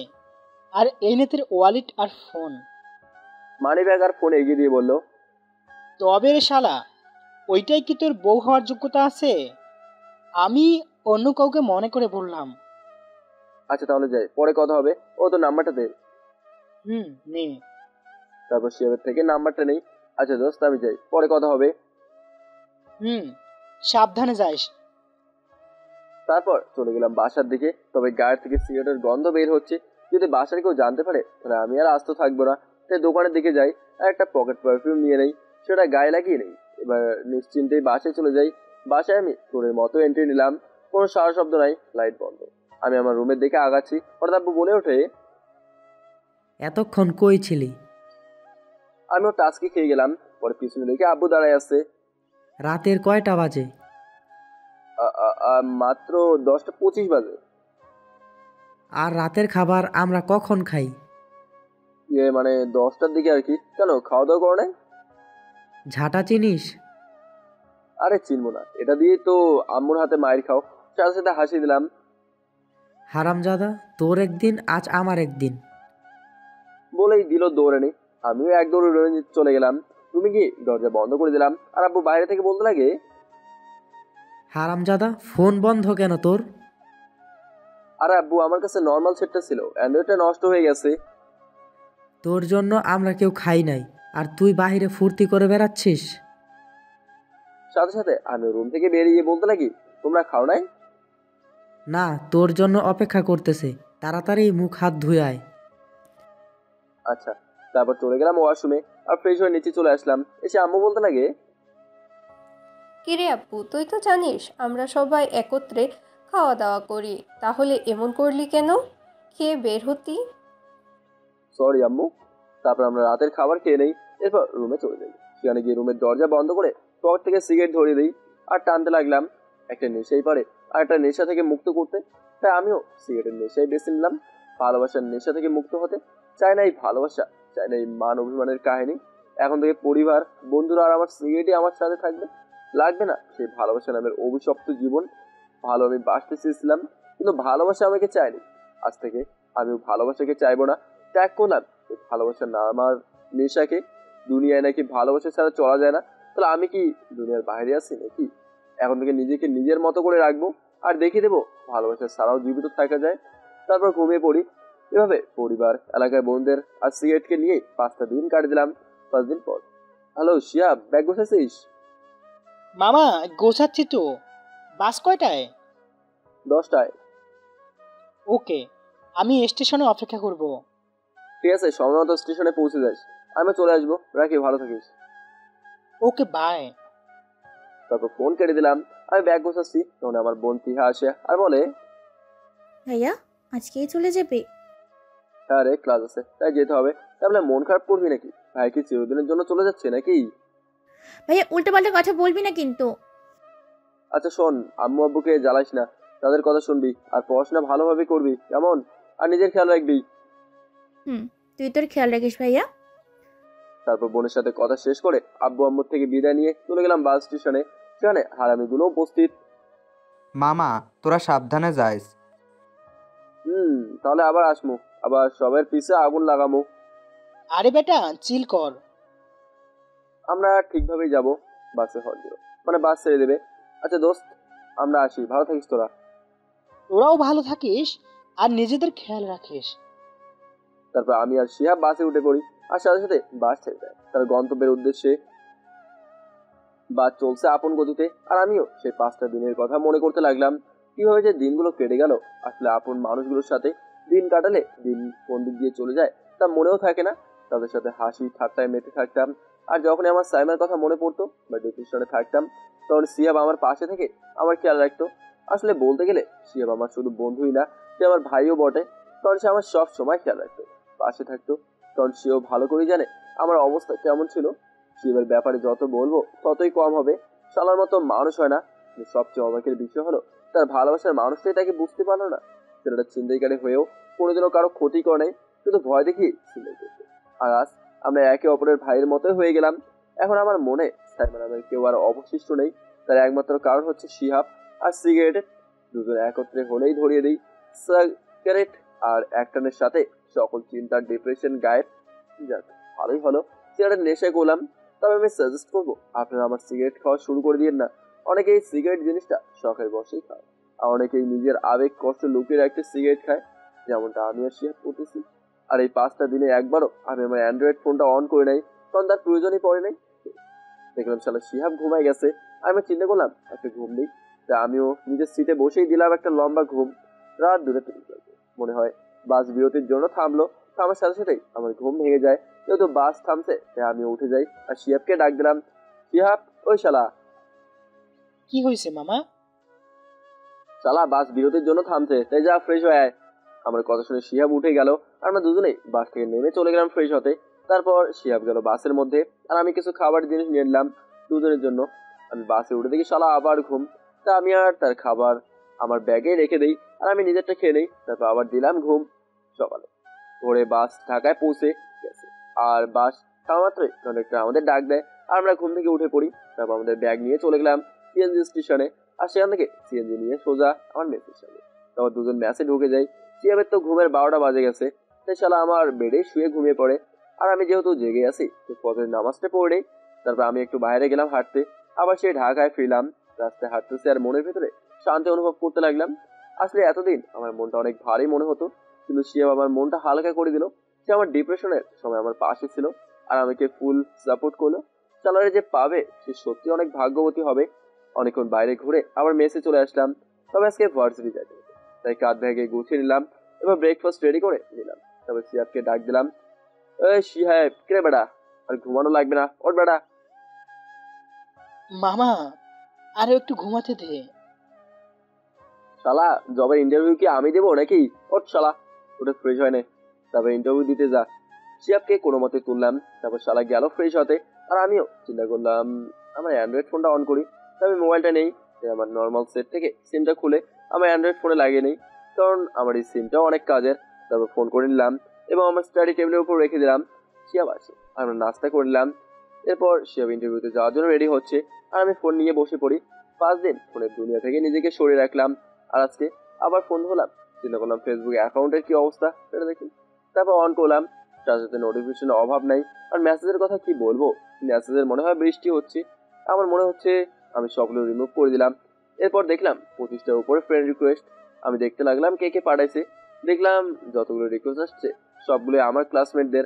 হঠাৎ একটা আইডি দেখে চোখ দিলাম, Aisha Akter Saima send you friend request. যা দেখে আমি থ হয়ে গেলাম। পরে বেশি কিছু করি নাই, শুধু রিকোয়েস্টটা ডিলিট করে ডাইরেক্ট ব্লক করে দিলাম। না আর ফেসবুকে থাকবো না, তাই নেট অফ করে দেই। মামা, আমাকে এখন যেতে হবে, ইন্টারভিউ 10টায়। তাহলে ম্যাচের একটা চাবি তোর কাছে রাখ, আমরা আসতে দেরি হলে ম্যাচে ঢুকতে পারবি। আচ্ছা দে। তারপর আমি সিয়াবকে ম্যাচের একটা কি দিলাম। আচ্ছা দোষ, আমি যাই। যদি ইন্টারভিউতে টিকে যাই তাহলে তোকে বলবো। ওকে, সাবধান ইন্টারভিউ দিবি, আর একদম টেনশন নিবি না, মাথা ঠান্ডা রাখবি। তারপর সিয়াব চলে যায়, আর আমিও কাঁধে ব্যাগ নিয়ে মেসে তালা দিয়ে চলে যাই ভার্সিটিতে। ভার্সিটির সামনে আসতে সিগারেট খেতে ইচ্ছে করতেছিল, তাই দোকান থেকে এক প্যাকেট ডার্বি সিগারেট নিয়ে নেই, আর একটা ধরিয়ে খেতে খেতে ভার্সিটিতে ঢুকলাম। আমি ভার্সিটির ক্যাম্পাসের দিকে আগাচ্ছি, এমন সময় একটা ছেলে দৌড়ে এসে আমার পায়ের কাছে পড়ে আর বলতে লাগে, ভাই আমাকে বাঁচান ভাই, ওরা আমাকে মারতে চায়। আমি ছেলেটাকে ধরিয়ে উঠাই আর বলি, কারা আপনাকে মারতে চাচ্ছে? ভাই ওই দেখেন, ওরা আসতেছে আমাকে মারতে।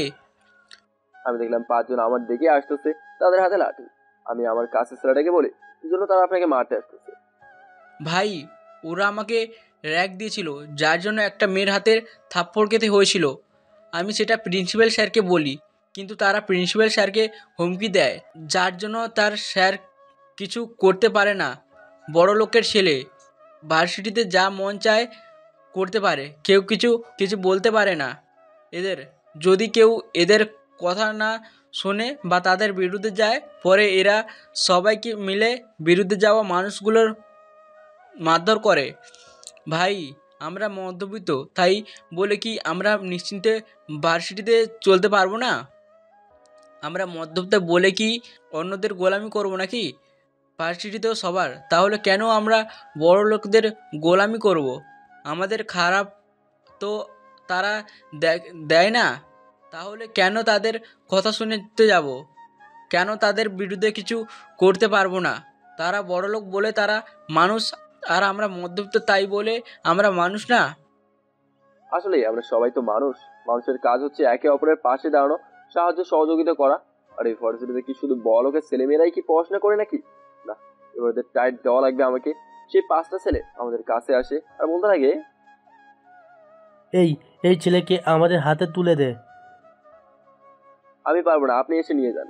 আমার কাছে থাকা ছেলেটা বলে, ভাই আমাকে বাঁচান, আমি পরিবারের একমাত্র ছেলে, আমার কিছু হয়ে গেলে আমার মা বাবাকে কে দেখবে? তারা আমাকে অনেক কষ্ট করে পড়াশুনো করিয়েছে ভাই, তারা আমাকে নিয়ে অনেক দেখে আছে, আর আমিও চাই আমার পরিবারের পাশে দাঁড়াতে।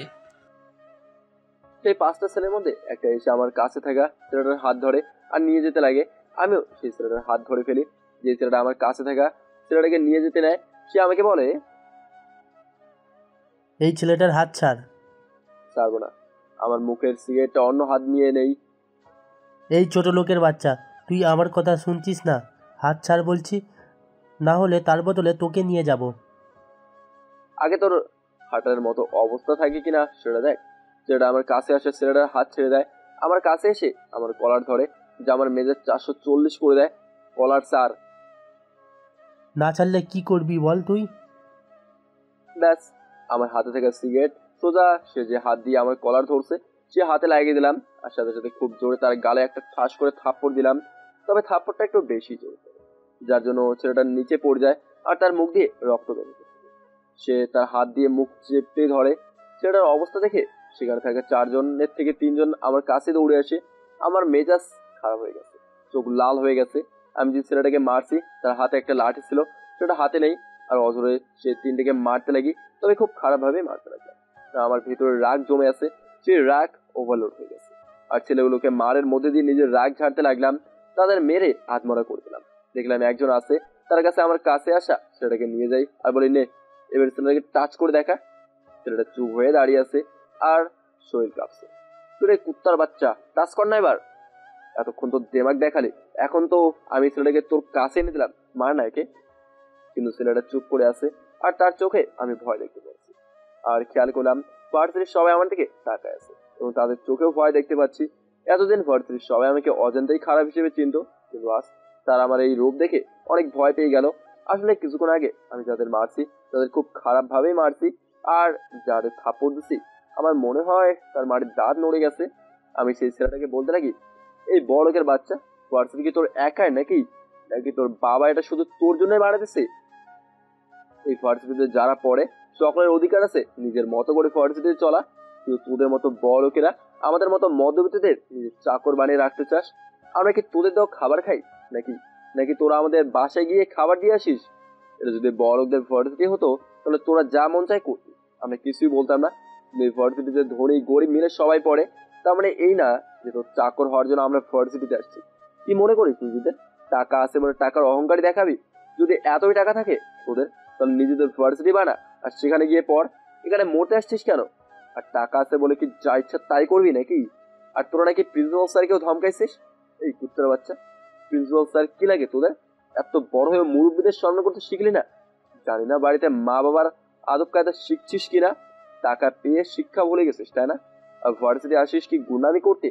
এতদিন আমি ভার্সিটিতে আসি, বিনা কারণে আমাকে সকলেই সামনে খারাপ বানানো হয়েছে, আমি কিচ্ছু বলি নাই। কারণ আমি কিছু করে প্রিন্সিপাল স্যারের উপর প্রেশার আসবে, কিন্তু তোরা স্যারের সাথে অসভ্যতামি করবি, আবার স্টুডেন্টদের সাথে যা ইচ্ছা তাই করতেছিস। এটা তো আর মেনে নিতে পারবো না। আর এখানে তো আর শুধু বড়লোকের ছেলেমেয়েরা পড়ে না, এখানে মধ্যবিত্ত নিম্নবিত্ত সকলে মিলেই মিশে পড়তে আসে, কিন্তু তোদের মতো মানুষগুলোর জন্য শান্তি তো থাকতে পারে না। এতদিন আমি চুপ ছিলাম, কিন্তু এবার তোর লিমিট ক্রস করে ফেলছিস। এতদিন ভালো হয়ে সকলে আমাকে খারাপ হিসেবে চিনতো, কিন্তু আজ থেকে এই অন্তরের খারাপ রূপটাই দেখবি। তোদের মতো মানুষগুলোর জন্য এই অন্তর এবার খারাপ রূপ নিল, আর এই রূপ তোদের রুহ কাঁপিয়ে দেবে। আমি দেখলাম প্রিন্সিপাল স্যার আমার কাছে আসতেছে, তাই আমিও ছেলের কলার ধরে স্যারের কাছে নিয়ে ছুড়ে মারি আর বলি, স্যারের পায়ে ধরে ক্ষমা চেতে শুরু কর, নাহলে আরো একটু আগে তোর পার্টনার গুলোর যা মারছি তার থেকে আরো খারাপ কিছু তোর সাথে করবো। ক্ষমা চাওয়া শুরু কর। ছেলেটার সাথে সাথে স্যারের কাছ থেকে ক্ষমা চাওয়া শুরু করে এলো, আর আমিও দেখলাম ভার্সিটির সকল স্টুডেন্ট আমার দিকে তাকায় আছে। তা আমিও ভার্সিটির সকলের উদ্দেশ্যে বলতে লাগি, আপনাদের সকলের উদ্দেশ্যে বলছি, এখন দেখি কেউ আপনাদের সাথে কোনো অন্যায় করে কিংবা কেউ আপনাদের সাথে কোনো প্রকার খারাপ ব্যবহার করলে শুধু একটা বার আমাকে বলবেন। আমি জানি আমি খারাপ, আমি এই না যে আমি অন্যদের ক্ষতি করব, বরং আমি তাদের পিছেই পড়বো যারা অন্যদের পিছে পড়বে। আর এখন থেকে ধনী গরিবের ভেদাভেদ বন্ধ করে দিন। আমরা এখানে পড়তে আসছি, ভেদাভেদ বানাতে নয়। আর যারা আমার বিরুদ্ধে যাবেন পরে নিজেরাই পস্তাবেন। আমাকে যদি এই ভার্সিটি থেকে বের করে দেওয়ার পরিকল্পনা করে থাকেন তাতে আপনার কিছুই যায় আসে না, কিন্তু এখন থেকে এই ভার্সিটিতে কেউকে গুন্ডামি করতে দেখি তাহলে আজকে এদের যা হাল করলাম তার জন্য এর থেকেও ভয়ঙ্কর কিছু করব। আর অনেক মানুষ দেখলাম যা ওনাদের কথা শুনে মানুষকে মূল্যায়ন করে, আপনারা ভুলেও এমন হবেন না। হতে পারে আপনারা যাকে খারাপ হিসেবে চেনেন আসলে সেই প্রকৃত ভালো, তাকে আপনাদের সামনে খারাপ বানানো হয়েছে। আর মানুষ খারাপ হয় তার কর্মে, বললেই সে খারাপ হয়ে যায় না। আর অন্ধবিশ্বাস দূর করুন, মানুষের কথা শুনে অন্যকে দোষ দিবেন না, আগে তার সম্পর্কে ভালো করে জানুন, শুনুন, তারপর মানুষ মূল্যায়ন করবেন। আর সর্বশেষ কথা, আমার থেকে একটু দূরত্ব বজায় রাখবেন। কাজের কথা ছাড়া অকাজের কথা বলে আমার মাথা গরম করবেন না। তারপর আমি প্রিন্সিপাল স্যারকে বলি, স্যার আসসালামু আলাইকুম, আপনি এই ছেলেগুলো যা মন চায় আজকে শাস্তি দিতে পারেন, আমি আপনার পাশে আছি। তারপর স্যার ছেলেগুলোর উদ্দেশ্যে বলে, সব কয়টা এখান থেকে এক্ষুনি চলে যা। তারপর ছেলেগুলো কোনো মতে উঠে চলে যায়। আর স্যার আমাকে বলে, অন্তর আমার সাথে আমার অফিস রুমে আসো, তোমার সাথে সেখানে কথা হবে। জি স্যার, আপনি জান আমি আসতেছি। তারপর প্রিন্সিপাল স্যার চলে যায়। আর এবার আমার ভার্সিটির বন্ধুরা আমার কাছে এসে বলতে লাগে, শালা তুই কই ছিলি? আর আমি তোর ফোন বন্ধ কেন? এই কুত্তা, কই গিয়েছিলি তুই? ওই তার ছিঁড়া, কোথায় ছিলে এতদিন? আরে আজব, আমি একটু বাসায় গেছিলাম, আম্মু ফোন দিয়েছিল যেতে, তাই আমিও চিল হতে চলে গেলাম। আর ফোন মায়ের ভোগে চলে যায়, মানে নষ্ট হয়ে গেছিল, তাই ফোন বন্ধ ছিল। দোস্ত ছাইমার। তার আগে আমি থামিয়ে দিই, ভুলে ওই সাইমানের ব্যাপারে কোনো কথা বলবি না। আরে বেটা কথাটা শুনতো, আমি তোদের সবাইকে আমার কসম দিলাম, ভুলে আমাকে কেউ ওই সাইমানের ব্যাপারে কোনো কথা বলবি না। তারপর সবাই চুপ হয়ে গেল। আর আমি বলতে লাগলাম, তোরা ক্যাম্পাসে আড্ডায় বস, আমি প্রিন্সিপাল স্যারের সাথে কথা বলে আসি। তারপর স্যারের কাছে যেতে লাগলাম। আমি কিছুক্ষণ সামনে যেতেই সাইমা আমার সামনে এসে দাঁড়ালো, যা থেকে আমার মাথা গরম হয়ে গেল। সে আমার দিকে করুণ চোখে তাকিয়ে আছে, আর তার চোখেও পানি, কিন্তু আমি তাকে এড়িয়ে চলে গেলাম। আর একবারও পিছনে তাকালাম না। তবে মনে হলো সে আমাকে কিছু বলতে চায়, তো আমার তার প্রতি আর কোনো ইন্টারেস্ট নেই, তাই আমিও সাইমার দিকে মনোযোগ দিলাম না। তারপর সোজা স্যারের রুমে চলে গেলাম। আমি দরজার সামনে গিয়ে স্যারকে বলি, স্যার আসতে পারি? হ্যাঁ অন্তর আসো। স্যার কেমন আছেন? এই তো ভালোই, কিন্তু আজকে যা দেখলাম এটাই কি তোমার আসল রূপ? না স্যার, আজকে এই রূপ আমার মধ্যে জন্মেছে, কি করব বলেন। আমার সামনে সবাই অত্যাচিত হবে আর আমি কেমনে চুপ থাকতাম। তা আমি একটু ডেভিল অন্তর রূপ নিলাম। আর যাই বলি, রূপটা একদম মারাত্মক ছিল। স্যার আমিও নিজেও জানি না এই রূপটা সম্পর্কে। হা হা হা হা, বসো। তারপর চেয়ারে বসলাম। বলো, চা নাকি কফি খাবা? স্যার আমি কিছু খাবো না। ও হ্যাঁ, 1 মিনিট, ব্যাগ থেকে অ্যাপ্লিকেশন বের করে নেই। স্যার এই নিন। কি এটা? স্যার অ্যাপ্লিকেশন খুলে দেখে আর বলে, ও যাক, ভালোই, আমি সাইন করে দিচ্ছি। স্যার অ্যাপ্লিকেশনে সাইন করে আমাকে দেয়। থ্যাংক ইউ স্যার, আমি তাহলে যাই ক্লাস করতে। আচ্ছা যাও, পরে কথা হবে। জি স্যার। তারপর স্যারের রুম থেকে বের হয়ে চলে যাই। পরে সব বন্ধুদের ইশারা দিয়ে বলে দিই ক্লাসে আসতে। আর আমিও ক্লাসে চলে যাই। আমি ক্লাসের দরজায় আসতেই ক্লাসের ভিতরে যারা ছিল সবাই আমাকে রেখে ঝোঁক করে দেখতে লাগলো। তাতে আমি মনোযোগ না দিয়ে আমি পিছনে আমার সিটে বসে পড়ি। কিন্তু খেয়াল করলাম স্যার আমার দিকে তাকায় আছে। তাই আমিও তার দিকে না তাকিয়ে পকেট থেকে ফোনটা বের করি আর ফোন নিয়ে ব্যস্ত হয়ে পড়ি। কিছুক্ষণ পরে আমার বন্ধু বান্ধবীরা আসে। তারা তো আমার চারপাশে বসে পড়ে, তবে এমন হয়ে বসছে মনে হয় তারা আমাকে ঘিরে রাখছে। তারপর বলতে শুরু করে, আচ্ছা দোস্ত, তুই কেন তোদের বাসায় গেছিলি? বিয়েতে গেলাম। কুত্তা একা একা ভালো খাবার খেলি, আমাদের বললি না, দেখবি তোর পেট ব্যথা করবে। ও মা গো, হারামজাদি কি বদদোয়া দিলি, এখনই ব্যথা শুরু করে দিল। আরে রাখ তোর ওভার অ্যাক্টিং। এখন এটা বল, আজকে এটা কি দেখালি তুই? কোনটা? শালা কেলানির কথা বলতেছে। ও ওইটা তো আমার কেলমা, আর ওইটা তেমন কিছু না। সামনে আরো দেখবি অন্তর কি জিনিস, তাই এবার সবাই দেখবি। আমরা কথা বলতেছি, হঠাৎ আমার ফোন বেজে ওঠে। আমি ফোন হাতে নিয়ে দেখি স্যামের ক্লাস থেকে আমাকে কল দিচ্ছে। তাই আমিও কল কেটে তার নাম্বার ব্লক লিস্টে ফেলে দিই। আমি অনেকদিন ফোন আমার অ্যান্ড্রয়েড ধরি নাই, নাহলে অনেক আগেই তাকে ব্লক লিস্টে ফেলাই দিতাম। আর আমি তার দিকে তাকিয়ে দেখি সে আমার দিকে তাকিয়ে আছে আর তার চোখ দিয়ে পানি পড়ছে। আমি সেটা ইগনোর করলাম। তো স্যামের চোখের পানি দেখে আমার ভিতরটা কেমন জানি করতেছে। পরে মনকে কোনো মতে কন্ট্রোল করে রাখলাম আর আবার আড্ডায় ব্যস্ত হয়ে পড়ি। যে একটা জিনিস বুঝলাম না, যে মেয়ে রিয়ান আর নিধিকে ছাড়া বসতো না, আজ সে মেয়ে একা বসে আছে। আর বাদ দিই, সেটা তার ব্যাপার। হয়তো রিহান নিধি আসে নাই, তাই সে একা বসে আছে। আমিও বন্ধু বান্ধবীদের সাথে কথা বলতে লাগলাম। আর কিছুক্ষণ পরে স্যার আসে। আড্ডা বাদ দিয়ে ক্লাসে মনোযোগ দিলাম। ক্লাস শেষ হতে স্যার আমাকে ডাক দেওয়ার বলে, এতদিন কোথায় ছিলা? স্যার আমি বাড়ি গেছিলাম। কেন হঠাৎ করেই বাড়ি গেলা? স্যার বিয়েতে গেছিলাম। কার বিয়ে? স্যার আমার বিয়ে। আমার কথা শোনা মাত্র অনেকেই আমার দিকে তাকায় আছে, বিশেষ করে আমার বন্ধু বান্ধবীরা। আর খেয়াল করলাম স্যার আমার দিকে তাকায় আছে আর তার চোখের পানি পড়তেছে। পরে স্যারকে বলি, আরে স্যার আমার খালা তো বোনের বিয়েতে গেছি, তবে স্যার সেখানে মেয়ে দেখে আসছে বিয়ে করার জন্য, তবে আপনার সাহায্য লাগতে পারে। কি সাহায্য লাগবে আবার তোমার? স্যার মেয়ে যদি আমার প্রস্তাবে রাজি না হয় তাহলে আপনাকে নিয়ে যাব আর দুজন মিলে কিডন্যাপ করব। ফাজিল পোলা, কি উল্টাপাল্টা বলিস? যাক স্যার আমাকে চিনছে। যা বেটা এখান থেকে। স্যার এটা কিন্তু ঠিক হলো না। আমি আপনাকে বন্ধু বানাতে চাইছি আর আপনি কিনা আমাকে এইভাবে সবার সামনে ছোট করলেন। থাক, এই দুঃখ 3 কালারের বিষ খেয়ে শেষ করে দেব। দূর, তোর সাথে পারবো না। বলেই স্যার চলে গেল আর আমরা ক্লাস থেকে বেরিয়ে গেলাম আর চলে গেলাম আড্ডায়। আমি আড্ডায় যেতে ইশিয়াবের ফোন আমি রিসিভ করি। দোস্ত বল। মামা, তুই আসলে লিজেন্ড। আমার চাকরিটা হয়ে গেছে। বলছিলাম না তোর চাকরি হয়ে যাবে, এখন কিন্তু ট্রিট চাই। শালা, শুধু ট্রিট না, তোর জন্য জানও হাজির। আচ্ছা দোস্ত, তাহলে রাখি, বাকি কথা ম্যাচে আসে হবে। ওকে মামা, সাবধানে থাকিস। আচ্ছা। আমিও আড্ডায় চলে যাই আর সেখানে গিয়ে বসি।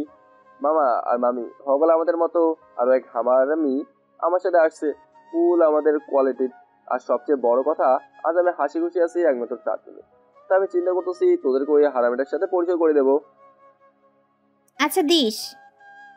আমরা আড্ডা দিচ্ছি, এমন সময় রিহানকে দেখলাম। সাথে সাথে আমার ভেতরের শয়তানটা জেগে ওঠে।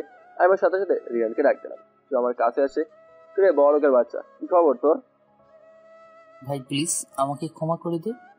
আরে ভাই কিসের ক্ষমা তোর? আর আজকে কিছু দেখছিস নাকি? হ্যাঁ ভাই দেখছি। মনে আছে তোর একদিন বলছিলাম না আমারও একদিন সময় আসবে যেদিন আমি আমার খারাপ রূপ দেখাবো, আর সেই দিনই তোর কপালে দুঃখ আছে।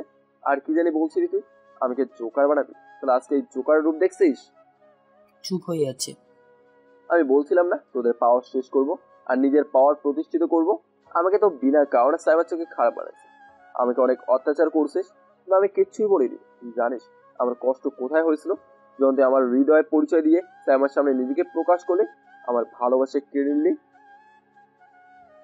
ভাই আমার কথাটা শুনেন সাইমা।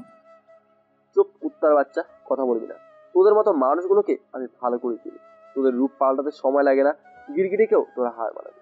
এখন সুন্দর করে যা আর আমার জন্য এক প্যাকেট ডেরবি সিগারেট নিয়ে আয়। রিয়ান মাথা নিচু করে চলে গেল এবং কিছুক্ষণ পরে সে সিগারেট নিয়ে আসে। একটা জিনিস বুঝলাম না, আমি রিয়ানকে সাইমার থেকে দূরে দেখতেছি কেন? সেটা তাদের ম্যাটার, আমার না। আমি ওর সিগারেটের প্যাকেটটা নিয়ে নেই। এবার সুন্দর করে আমার চোখের সামনে থেকে দূর হওয়া। সে আমার সামনে থেকে মাথা নিচু করে চলে যায়। আপনারা হয়তো ভাবছেন আমি রিয়ানকে কেন কিছু করে নেই। আসলে আমি যদি ওকে কোনো কিছু করতাম তাহলে ওর আর আমার মধ্যে পার্থক্য থাকতো না। ও ক্ষমতা পেয়ে আমার সাথে খুব খারাপ ব্যবহার করছে, কিন্তু আমি ও ক্ষমতা পেয়ে তার মতো আচরণ করতে পারবো না, কারণ তার মধ্যে হয়তো মনুষ্যত্ব নাই, কিন্তু আমার মধ্যে আছে। আমি এবার প্যাকেট থেকে সিগারেট বের করে ধরে দিলাম। আমার সিগারেট খাওয়া দেখে আমার বন্ধু বান্ধবীরা আমার দিকে হা হয়ে তাকিয়ে আছে।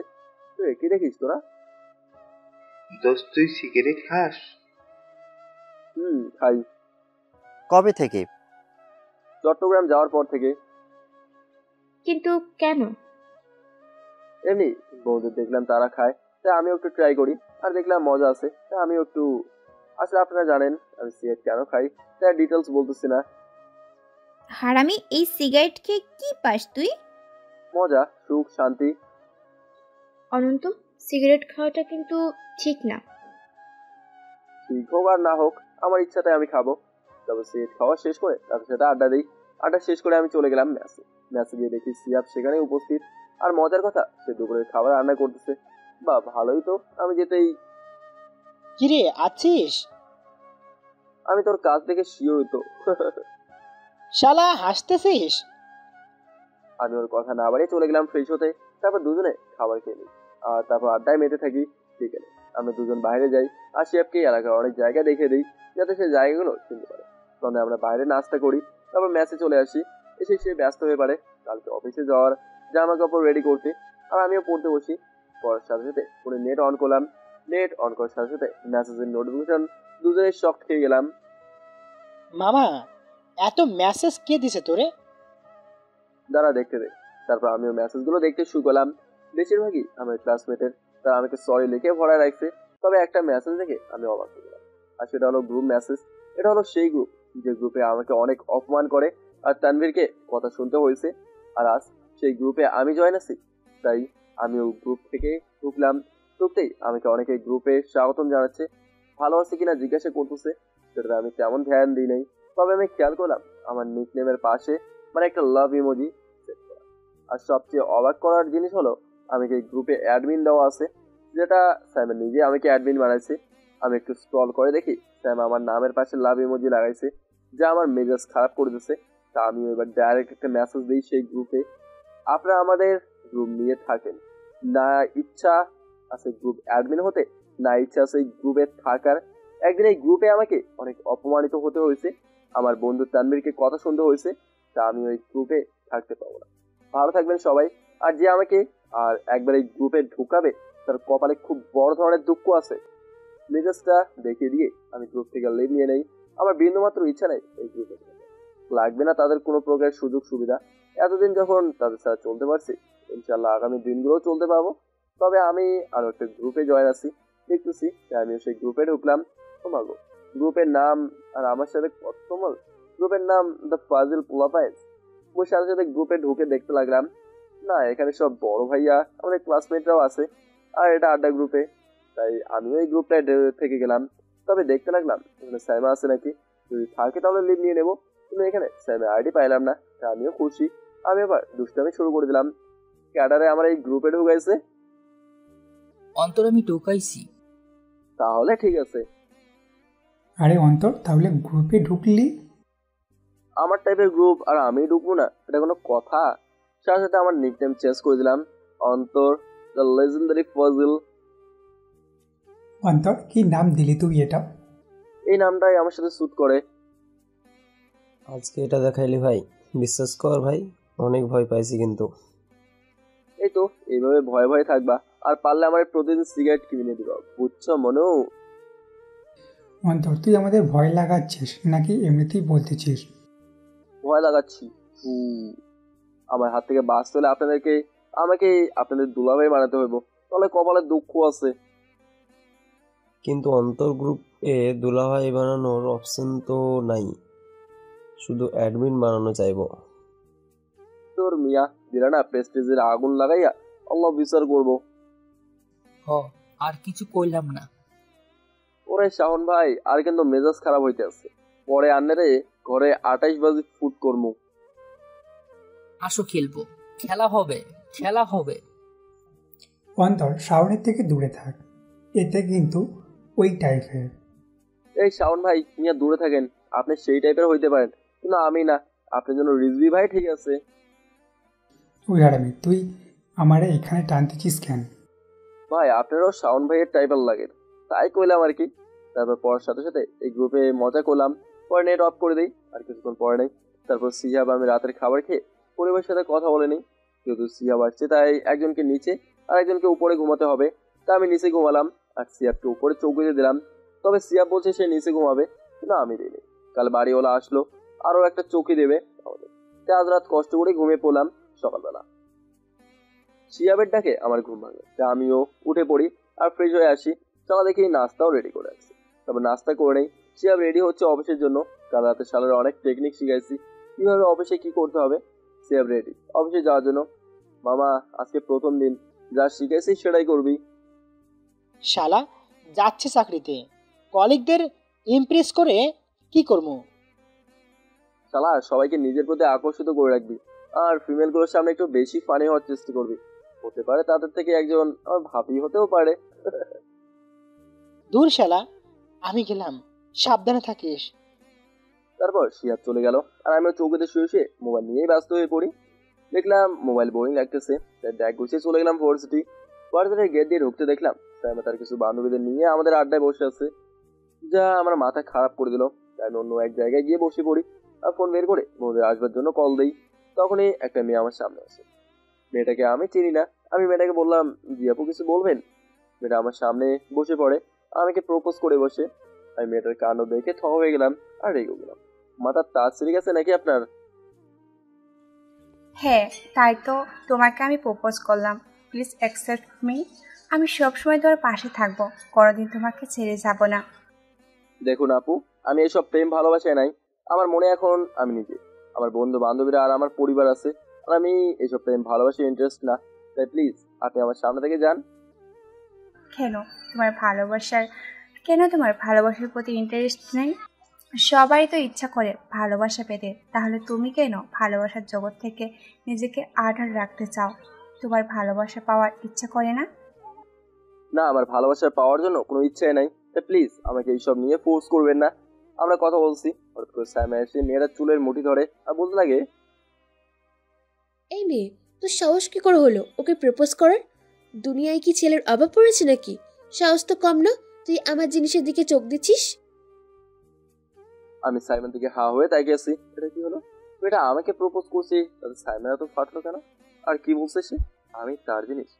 সাইমার কথার আগা মাথায় কিছুই বুঝলাম না আমি।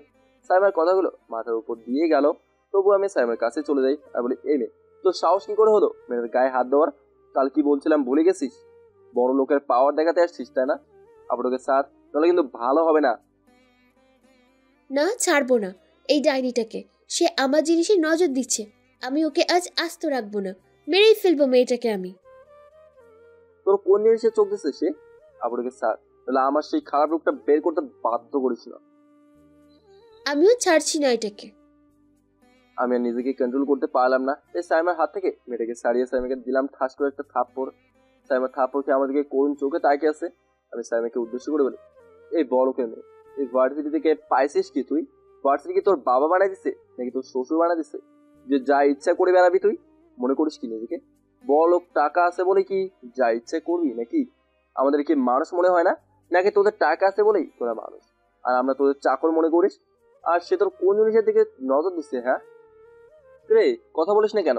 আমি কালকেই বলেছিলাম আমার সামনে বড় লোকদের পাওয়ার চলবে না, আর তোদের মতো বড় লোকদের আমি দু চোখেই দেখতে পারি না।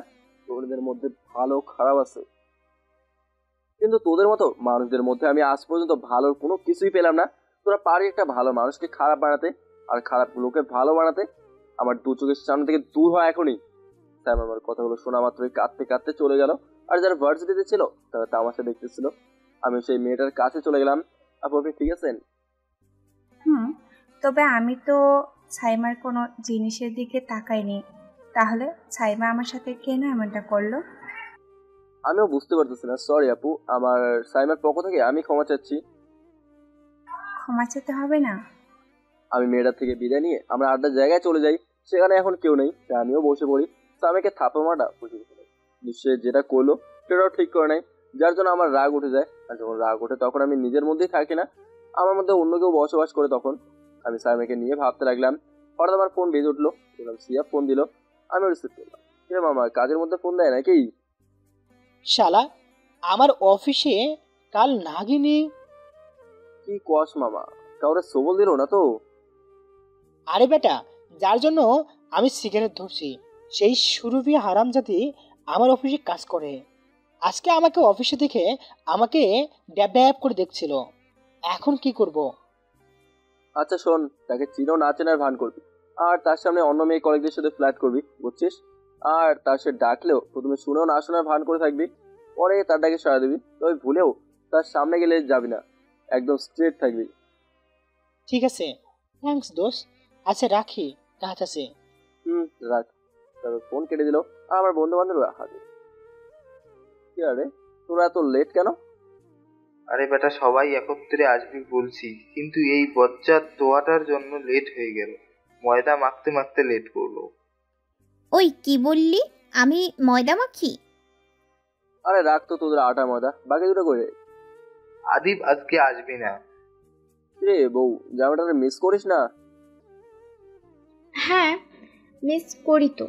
আসলে হাতটা অনেক চুলকাচ্ছে, তাই হাতটা এখনই পরিষ্কার করার জন্য তোকে খুব মিস করছিলাম। এই জামাইকে মারবি নাকি? আমি কিন্তু পুরুষ নির্যাতন মামলা করবো। অনেক ফাইজলামি হইছে, এবার ক্লাসে যাই, আজকে এমনিও লেট হয়ে গেছে। তবে চল। তারপর চলে গেলাম ক্লাসে। দেখি স্যার ক্লাস করাচ্ছে। এবার কি করি? আমরা একত্রে বললাম, স্যার আসতে পারি? বা কোথায় ছিলেন আপনারা? স্যার ছিলাম তো বহু দূরে, তাই আসতে একটু লেট হলো। অন্তর তুই বহু দূরে ছিলি তাই না? মিথ্যা বলতেছিস কেন? আমি তোরে তো ক্যাম্পাসে দেখেছিলাম, বাকিগুলাকে দেখি নাই। তাই তুই ছাড়া বাকিগুলা ঢুকবে, তুই বাইরে থাক। স্যার এটা আপনি করতে পারেন না। আমরা তো নিরীহ পোলাটারে এভাবে বাইরে দাঁড় করিয়ে রাখবেন? স্যার আপনার মনে কি দয়া মায়া কিছুই নাই? না নাই, এই তোমরা ভিতরে ঢুকো আর এই ফাজিলটা বাইরে থাক।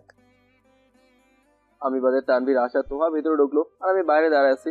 তাই চিন্তা করলাম আমার ক্লাসে ঢুকতে দেবো না, আমিও ক্লাস করতে দেবো না। তাই পকেট থেকে ফোন বাইর করে স্যারকে বারবার মিস কল দিতে থাকি। স্যারও বিরক্ত হয়ে গেছে। এই ফাজিল মিস কল দিচ্ছিস কেন? ক্লাস করাচ্ছি দেখতেছিস না? স্যার আপনি আমার বাইরে দাঁড় করে রাখছেন, আমারও তো ক্লাস করতে ইচ্ছে করতেছে। আমি ভার্সিটি আসছি পড়তে, আপনার জামাই তো হতে আসি নাই। বা আপনি যে আপনার বউয়ের হাতে কেলানি খান সেটা তো কাউকে বলি নাই, তাহলে কিসের প্রতিশোধ নিতেছেন? আমার কথা শুনে পুরা ক্লাস হেসে দিল। সে আরো বোল্ড আউট হয়ে গেল। হারামজাদা, দাঁড়া, তোরে ক্লাস করাইতেছি বলেই দিল দৌড়ানি। আর আমিও দিলাম এক দৌড়ে ক্যাম্পাসে চলে গেলাম। আর আমার দৌড় দেখে অনেকে আমার দিকে হা হয়ে আছে। আমারও ক্লাস করতে দেবো না, আর আমিও তাদের শান্তিতে ক্লাস করতে দেবো না। তা স্যার কি করে ভাবলো? মুইও লেজেন্ডারি ফালতু। তারপর আর কি চলে গেলাম ক্যান্টিনে। সেখানে গিয়ে এক কাপ কফি অর্ডার করলাম। কফি আসে আর আমিও খেতে লাগি। আসলে স্যারের সাথে আমি অনেক ফ্রিভাবেই ব্যবহার করি। আর স্যারের বাসায় গেছিলাম। স্যার যখন অসুস্থ ছিল স্যারকে অনেক নির্যাতন করছি। সে থেকে স্যারও আমার পিছে বাস দেওয়ার সুযোগ খুঁজতে লাগে, কিন্তু আমি তার পিছে বাস দিয়ে বসি। কিন্তু আর যাই বলি, স্যার আমাকে তার ছেলের মতোই দেখে। সে আমার সাথে মজা করে আর এইভাবে জ্বালায়। আসলে স্যার অনেক কড়া টাইপের। স্যারকে আমি পড়ায় ফেলি। এই ভার্সিটিতে স্যারের সাথে আমার খুব ভালো সম্পর্ক। এক হলো এই স্যারটা, আর একটা প্রিন্সিপাল স্যার। বাকি স্যার ম্যাডামদের সাথেও কথা বলি, কিন্তু যত সব ফোকাস করলে এই স্যার দুজনকেই বলি। আমি কফি খাচ্ছি, তবে কেউ যেন আমার কান দিল টান। আও কাটারে, পর দেখি স্যার। ক্লাসে এটা কি করলি? তুই আমার ইজ্জত রাখলি? স্যার কান ছিঁড়ে যাবে, ছাড়েন। চুপ হারামজাদা, দিলি না আমার ইজ্জত ফালুদা করে। ঠিকই আছে, আমার ক্লাস করতে দেবেন না, আর আমিও এমনি এমনি আপনাদের ছেড়ে দেবো। একেবারে জায়গা বরাবর দিলাম। আল্লাহ তোর মতো ফাজিল বানাইয়া দুনিয়ারে শেষ করে দিল। আচ্ছা বাদ দে, আজ স্মৃতির জন্মদিন, তাই একটা প্রোগ্রামের আয়োজন করছি। এখন মোট কথা তুই আসবি। স্যার আপনি শিওর তো? আমি আসি, যদি আপুরে নিয়ে ভাগি তাহলে কি করবেন? ফাইজলামি বন্ধ কর, এখন মোট কথা তুই আসবি বেশ। স্যার আমি একা আসতে পারবো না, আমার সাথে আরো একজন আছে। তাহলে তাকেও নিয়ে আসিস। আর একা একা কফি খাচ্ছিস আমার কই? তারপর আরো এক কাপ কফি অর্ডার করলাম। দুজনে কফি খাওয়া শেষ করে দুজনের জায়গায় চলে গেলাম। আমি আড্ডায় চলে যাই, আর কিছুক্ষণ আড্ডা দিই, তারপর ম্যাচে চলে যাই। ম্যাচে অন্যান্য দিনের মতোই কাটলো। আমি শুয়ে শুয়ে ফোন টিপতেছি, এই জন্য কিছুক্ষণ পরে সিয়াব আসলো, আর এসে বলতেছে, মামা আমি আজকে এটারই দেখে শখ খেয়ে গেলাম। কিভাবে যে দিনটা কাটালাম আল্লাহ জানে। আরে সেটার কথা বাদ দে, আগে এটা বল কাজ কেমন করলি আর অফিস কেমন লাগলো সেটা বল। আরে বেটা, অফিসের সবাই তো খুব ফ্রেন্ডলি বিহেভ করলো, আর আমি সকলের সাথে একদম ফ্রেন্ডলি হয়ে গেলাম। আর তুই যেটা বলছিস সেটাও করলাম। আচ্ছা শোন, আমাদের আজকে একটা পার্টিতে যেতে হবে। কিসের পার্টি? আরে তোরে আমাদের লেকচারার স্যারের কথা বলছিলাম না, ওনার মেয়ের বার্থডে পার্টি। কিন্তু আমার বিন্দু মাত্র ইচ্ছা নেই কোনো পার্টিতে যাওয়ার, কিন্তু স্যার আমাকে সেখানে থাকতে রিকোয়েস্ট করছে। ওকে গেলাম, তাহলে চল কিছু কিনে নেই। ওকে তুই যা, চেঞ্জ করে আয়।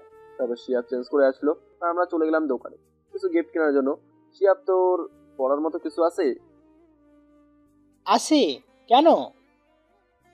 তাহলে চল কিছু কিনে নেই দুজনের জন্য। আরে বেটা লাগবো না, আমার আছে, তুই কেন তোর জন্য। তাহলে চল তো। তারপর চলে গেলাম শপিং মলে। সেখানে গিয়ে আমরা একটা কাপড়ের দোকানে ঢুকলাম, আর দেখতে লাগলাম কি কেনা যায়। মামা তোর কিছু পছন্দ হয়েছে? এক ভাই, আমি কিছু নিব না, তুই নে। শালা এক লাঠি দেবো, সোজা তোর এক্স এর কোলে গিয়ে পড়বি। মামা কবি বলেছেন এক্স কে না নেক্সট কে খুঁজো, আর তুই কি না আমারে সেই কাল নাগিনীর কাছে পাঠাবি? কেন কবি, হাদিসটা কইলো? কেন আমি কইলাম। চুপ শালা, কি পছন্দ হয় সেটা বল, টেনশন নিস না, পরে তোর বেতন থেকে গায়েব করবো। আচ্ছা করিস। তারপর আমরা আবার দোকান দেখতে লাগলাম। আমার একটা কালো কালারের শার্ট পছন্দ হয়েছে, আর শিয়াব আমার কাছে একটা নেভি ব্লু কালারের শার্ট নিয়ে আসে। তোর চয়েস তো ভালো, মানাবে আমারে। একবার পরে পার্টিতে যা দেখবি সকল মেয়ে তোর গলায় ঝুলে বসবো। তুই কি চয়েস করলি? এই যে ব্ল্যাক শার্ট। সরি, ওরে আমার ম্যান ইন ব্ল্যাক রে, তাহলে তো আমাদের জিনিস পছন্দই হয়ে গেল। এবার বিল দিয়ে দিই, তারপর গিফট কিনতে হবে।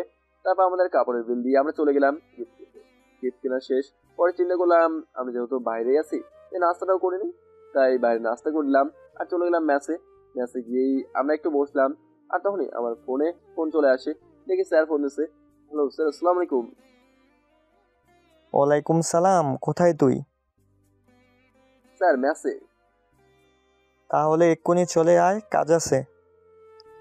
আচ্ছা স্যার আমরা আসতেছি। তারপর ফোন কেটে দিলাম, আর শিয়াবকে বললাম মামা রেডি হ, আমরা এখনই যাব। আচ্ছা। তারপর দুজনে রেডি হইলাম, আর গিফট নিয়ে চলে গেলাম স্যারের বাসায়। বাসার কলিং বেল ক্লিক করতেই স্যার দরজা খোলে আর আমাদের ভেতরে নিয়ে যায়। তারপর স্যার কি আমি শিয়াবের সাথে পরিচয় করে দেই। স্যার আমাদের দুজনকেই দায়িত্ব দেয় অ্যারেঞ্জমেন্ট আর গেস্ট আসলে তাদের বসতে দিতে, তাদের ড্রিঙ্ক দিতে। আমরাও সেটাই করি। আসলে মজাই লাগতেছে, কারণ স্যারের ছেলে নাই, আমাকে তার ছেলের মতো করেই দেখে। এই জন্যই কোনো কিছুর প্রয়োজন হলে আমাকেই আগে বলে। আমরা মেহমানদারি করতে ব্যস্ত। হঠাৎ দরজার বেল বেজে ওঠে, আমি গিয়ে খুলি। দরজা খুলে আমার হোশ উড়ে গেল, কারণ দরজার সামনে সাইমা দাঁড়ায় আছে। আমি তাদের সুন্দর করে গেস্ট রুমে নিয়ে বসতে দিই, তবে সাইমের সাথে আরো 3 মিনিট। যখন আমি সাইমাকে গেস্ট রুমে নিয়ে যাচ্ছিলাম, সাইমা আমার হাত ধরে ফেলে, আমিও তার শাড়ি দিই, আর এখন সে আমার দিকে করুণ ভাবে তাকায় আছে। আমি বাইরে হলরুমে চলে যাই। দেখলাম শিয়াব আমার কাছে দৌড়ে আসে আর বলে, মামা সেই নাগিনটা এখানে আছে। আমারটাও এখানে আসছে। আমরা দুজনে অবাক হয়ে গেলাম, তবে শিয়াব আমাকে অবাক হয়েছে সুরভি আসছে বলে, আর আমি অবাক হলাম সাইমা আমার হাত ধরছে বলে। দুজনেই ফুল শক। তবে আমি এটা বুঝলাম না, একজন বিবাহিত মেয়ে হয়ে সে কি করে পরপুরুষের সাথে এমনটা করতে পারলো? আর সবচেয়ে বড় কথা, সে রিহানকে বিয়ে করছে। রিহানের থেকে সে কেন দূরে দূরে থাকতেছে? আমার মাথায় কিছুই ঢুকতেছে না। তবে এবার মেয়েটাকে আবার টাইট দিতে হবে। আমাকে খারাপ বানাইছে, অথচ সেই এখন 12 ভাতারিদের মতো আচরণ করতেছে। হঠাৎ কিভাবে ধাক্কায় আমি চিন্তার দুনিয়া থেকে বের হলাম। সে আমাকে বলতে লাগে,